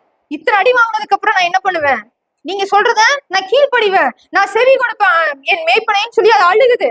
இந்த மேய்ப்பனை என்ன பண்ணாரு தெரியுங்களா, செவி கொடுக்கிற அத்தனை 99 ஆடுகளை மனாந்தரத்துல விட்டுட்டு இந்த சொன்ன பேச்சு கேட்காத ஒரு ஆட்டை தேடி எங்க வராரு, தன்னோட உயர அதே கொடிய மிருகங்கள் தன்னையும் தாக்கும் படைய வச்சுட்டு வர்றாரு இந்த மேய்ப்பன். இந்த ஒரு ஆட்டுக்குட்டியை மிஸ் பண்ணிடக்கூடாது. யோசிச்சு பாருங்க, இந்த மாதிரிதான் ஆண்டவர் என்ன பண்ணிக்கிறாரு, உங்களை என்னை தேர்ந்தெடுத்துல சாதாரண விஷயம். இஸ்ரவேலர்களுக்கு மட்டுமே பொதுவா இருந்த இந்த பழைய ஏற்பாடு முழுவதும் நல்லா யோசிச்சு பாருங்க, ஆண்டவர் மாத்திரம், இயேசு கிறிஸ்து மாத்திரம் ஒரு தேவனுடைய ஆட்டுக்குட்டியாக, பலியான ஆடாக, அல்லது நம்மளை மேய்க்கிற உத்தமமான ஒரு மேய்ப்பராக நம்மளை தேடி வரலைன்னா நம்முடைய நிலைமை எவ்வளவு பரிதாபமா இருக்கும் தெரியுங்களா, நம்முடைய ஆத்மாவுடைய நிலைமை. பிரியமானவர்களே, சில நேரங்களில் நம்ம ஆண்டவர் நமக்காக தேர்ந்தெடுத்து வச்சது கஷ்டம் போல தெரியலாம், அந்த பாதைகள் நமக்கு வருத்தத்தை போல தெரியலாம், நமக்கு பிடிக்காத போல தெரியலாம், ஆனா உண்மையிலேயே அதுதான் நமக்கு நல்லது. என்ன பாடு வேணாலும் வாழ்க்கையில இருக்கட்டுமே, இன்க்ளூடிங் மைசெல்ஃப் நான் சொல்றேன், எப்பேற்பட்ட பிரச்சனை வேணாலும் என் வாழ்க்கையில இருக்கட்டுமே, எந்த ஜெபம் வேணாலும் கேட்கப்படாமல் போகட்டுமே, அது நல்லது. நல்லா புரிந்து கொள்ளுங்க, ஒரு விசுவாசியால மட்டும்தான் அதை உறுதியா சொல்ல முடியும், வேற யாராலையும் சொல்ல முடியாது. உண்மையிலேயே தேவனுடைய சத்தத்துக்கு செவி கொடுக்கிற ஆடு மட்டும்தான் இதை புரிஞ்சுக்க முடியும். என்ன, என் ஆடுகள் என்னை அறிந்திருக்கிறது, நான் பிதாவை அறிந்திருக்கிறது போல என் ஆடுகள் என்னை அறிந்திருக்கிறது. ஆபிரகாமுக்கு ஆகார தேர்ந்தெடுத்தது சரியான முடிவுன்னு தோணி இருக்கும், ஆனா பின்னாட்கள அதை உணர்ந்திருப்பாரு, அது எவ்வளவு பெரிய தப்பான ஒரு முடிவுக்குள்ள நான் போயிட்டேன்னு. நல்லா புரிந்து கொள்ளுங்க, நம்ம பிரச்சனைகளுக்கு நாம ஷார்ட்கட் தேட வேண்டாம், நம்ம சொல்யூஷன் தேட வேண்டாம், அதை என்ன பண்ணணும், ஆண்டவர்கிட்ட ஒப்பு கொடுக்கணும். அவரால் கூடாத காரியம் ஒன்றும் இல்லை என்று நாம் விசுவாசிக்கிறோம் என்று சொன்னா நம்ம வாழ்க்கையிலும் தேவன் என்ன பண்ணுவாரு, ஒரு ஆட்டை தேடி எல்லா ஆடுகளையும் மனாந்தரத்துல விட்டுட்டு நிச்சயமா ஆண்டவர் என்ன பண்ணுவாரு, அந்த ஆட்டை தேடி வருவார். மனம் திரும்பின ஆட்டை நிச்சயமா ஆண்டவர் தேடி வருவார். இந்த ஆடு இஸ்ரவேலர்களுக்கு மாத்திரமல்ல, இன்றைக்கு நமக்கும் உரியது. ஏன்னா நாமளும் யார் கீழே இருக்கிறோம்? நல்ல மெய்ப்பனு கீழே இருக்கிறோம். நம் தலைகளை தாழ்த்தி நம்மை ஒப்பு கொடுத்து அவனுடைய சமூகத்துல நோக்கி பார்ப்போம். இது பரிசுத்தமுள்ள நல்ல தகப்பனே, உடைய வார்த்தைகளுக்காக உமக்கு நாங்கள் நன்றி செலுத்துகிறோம். ஆண்டவரே, மெய்யாகவே நீர் அப்பா உடைய ஆடுகளுக்காக ஜீவனை கொடுத்த தகப்பனா இருக்கிறீர். ஆண்டவரே, நீர் எங்களுக்கு நல்ல மேய்ப்பராய் இருக்கிறீர். நாங்கள் தாழ்ச்சி அடைவதில்லை சுவாமி. உள்ளுள்ள இடங்களிலே மேய்த்து அப்பா எங்களுடைய தலையை எண்ணெயால் அபிஷேகம் செய்து எங்கள் பாத்திரம் நிரம்பி வழியத்தக்கதாக எங்களை ஆசீர்வதிக்கிற தேவனா இருக்கிறீரப்பா. நீர் எங்களை தெரிந்து கொண்டதற்காக உமக்கு ஸ்தோத்திரம். ஆண்டவரே, வழி தப்பி போன இந்த ஆடுகளை ஆண்டவரே, அற்பமான இந்த ஆடுகளாகி எங்களை ஆண்டவரே நீ தேடி வந்ததற்காக உமக்கு நாங்கள் நன்றி செலுத்துகிறோம். உம்முடைய இரக்கங்கள் கிருபைகள் உம்முடைய ஆண்டவரே ஆசீர்வாதங்களுக்கு தகுதி இல்லாத எங்களை, உம்முடைய சொல்லுக்கு கீழ்ப்படியாத எங்களையும் அப்பா நீர் மன்னித்து மீண்டும் மீண்டும் எங்களை தேடி வருகிறதற்காக உமக்கு ஸ்தோத்திரம். உம்முடைய அன்பு பெரியது சுவாமி, உம்முடைய தயவு பெரியது. நீர் எங்கள் மேல வைத்திருக்கிற இந்த காருண்யங்கள் பெரியது சுவாமி. உம்மை போல எங்களை யாராலும் விசாரிக்க முடியாது தகப்பனே. அப்பா உம்மை போல யாராலும் எங்களை நேசிக்க முடியாது தகப்பனே. ஆண்டவரே, நீர் ஒருவரே சுவாமி, நீர் ஒருவரே எங்களுக்கு போதுமானவராய் இருக்கிறீர். நீர் ஒருவரே எங்களை ஆட்சி தேற்றி வழிநடத்தி மரண இருளின் பள்ளத்தாக்கு தப்பு வைக்கிற தேவனா இருக்கிறீர். ஆண்டவரே, நீ எங்களை கைவிடாத நல்ல பிதாவா இருக்கிறீர். ஆண்டவரே, அப்பா உமக்கேற்ற பிள்ளைகளை நாங்க இல்ல சுவாமி. ஆண்டவரே, நீர் எங்களை கைவிடாத எங்களை நேசிக்கிற உத்தமம் இருதயம் உள்ள தகப்பனா இருக்கிறீர். ஆண்டவரே, உண்மை போல எங்களை மாற்றுங்க. ஆண்டவரே, உம்முடைய சத்தத்துக்கு செவி கொடுக்கிற ஆடுகளாக எங்களை மாற்றுங்க. என் ஆடுகள் என்னை அறிந்திருக்கிறது என்று சொன்னீங்களேப்பா. நாங்கள் உண்மை அறிந்திருக்கிற ஆடுகளாக, உண்மை பின்பற்றுகிற ஆடுகளாக எங்களை நாங்கள் ஆண்டவரே ஒப்பு கொடுத்து ஓட இந்த நாளே நீர் எங்களை கற்றுக் கொடுத்ததற்காக உமக்கு நன்றி செலுத்துகிறோம். எல்லா சூழல்களிலும் எங்கள் தேவனாய கர்த்தரை நாங்கள் சார்ந்து கொள்ளவும், எல்லா சூழல்களிலும் எங்கள் தேவனாய கர்த்தருடைய கரத்திலிருந்து நாங்கள் ஆசீர்வதிக்கப்படவும் அப்பா நாங்கள் புறப்பட்டு செல்லுகிறோம் சுவாமி. கர்த்தர் தொடர்ந்து எங்களை ஆசீர்வதியும் வழி நடத்தும். மீட்பர் இயேசு கிறிஸ்துவின் நாமத்தினாலே ஜெபிக்கிறோம் நல்ல பிதாவே. ஆமென்.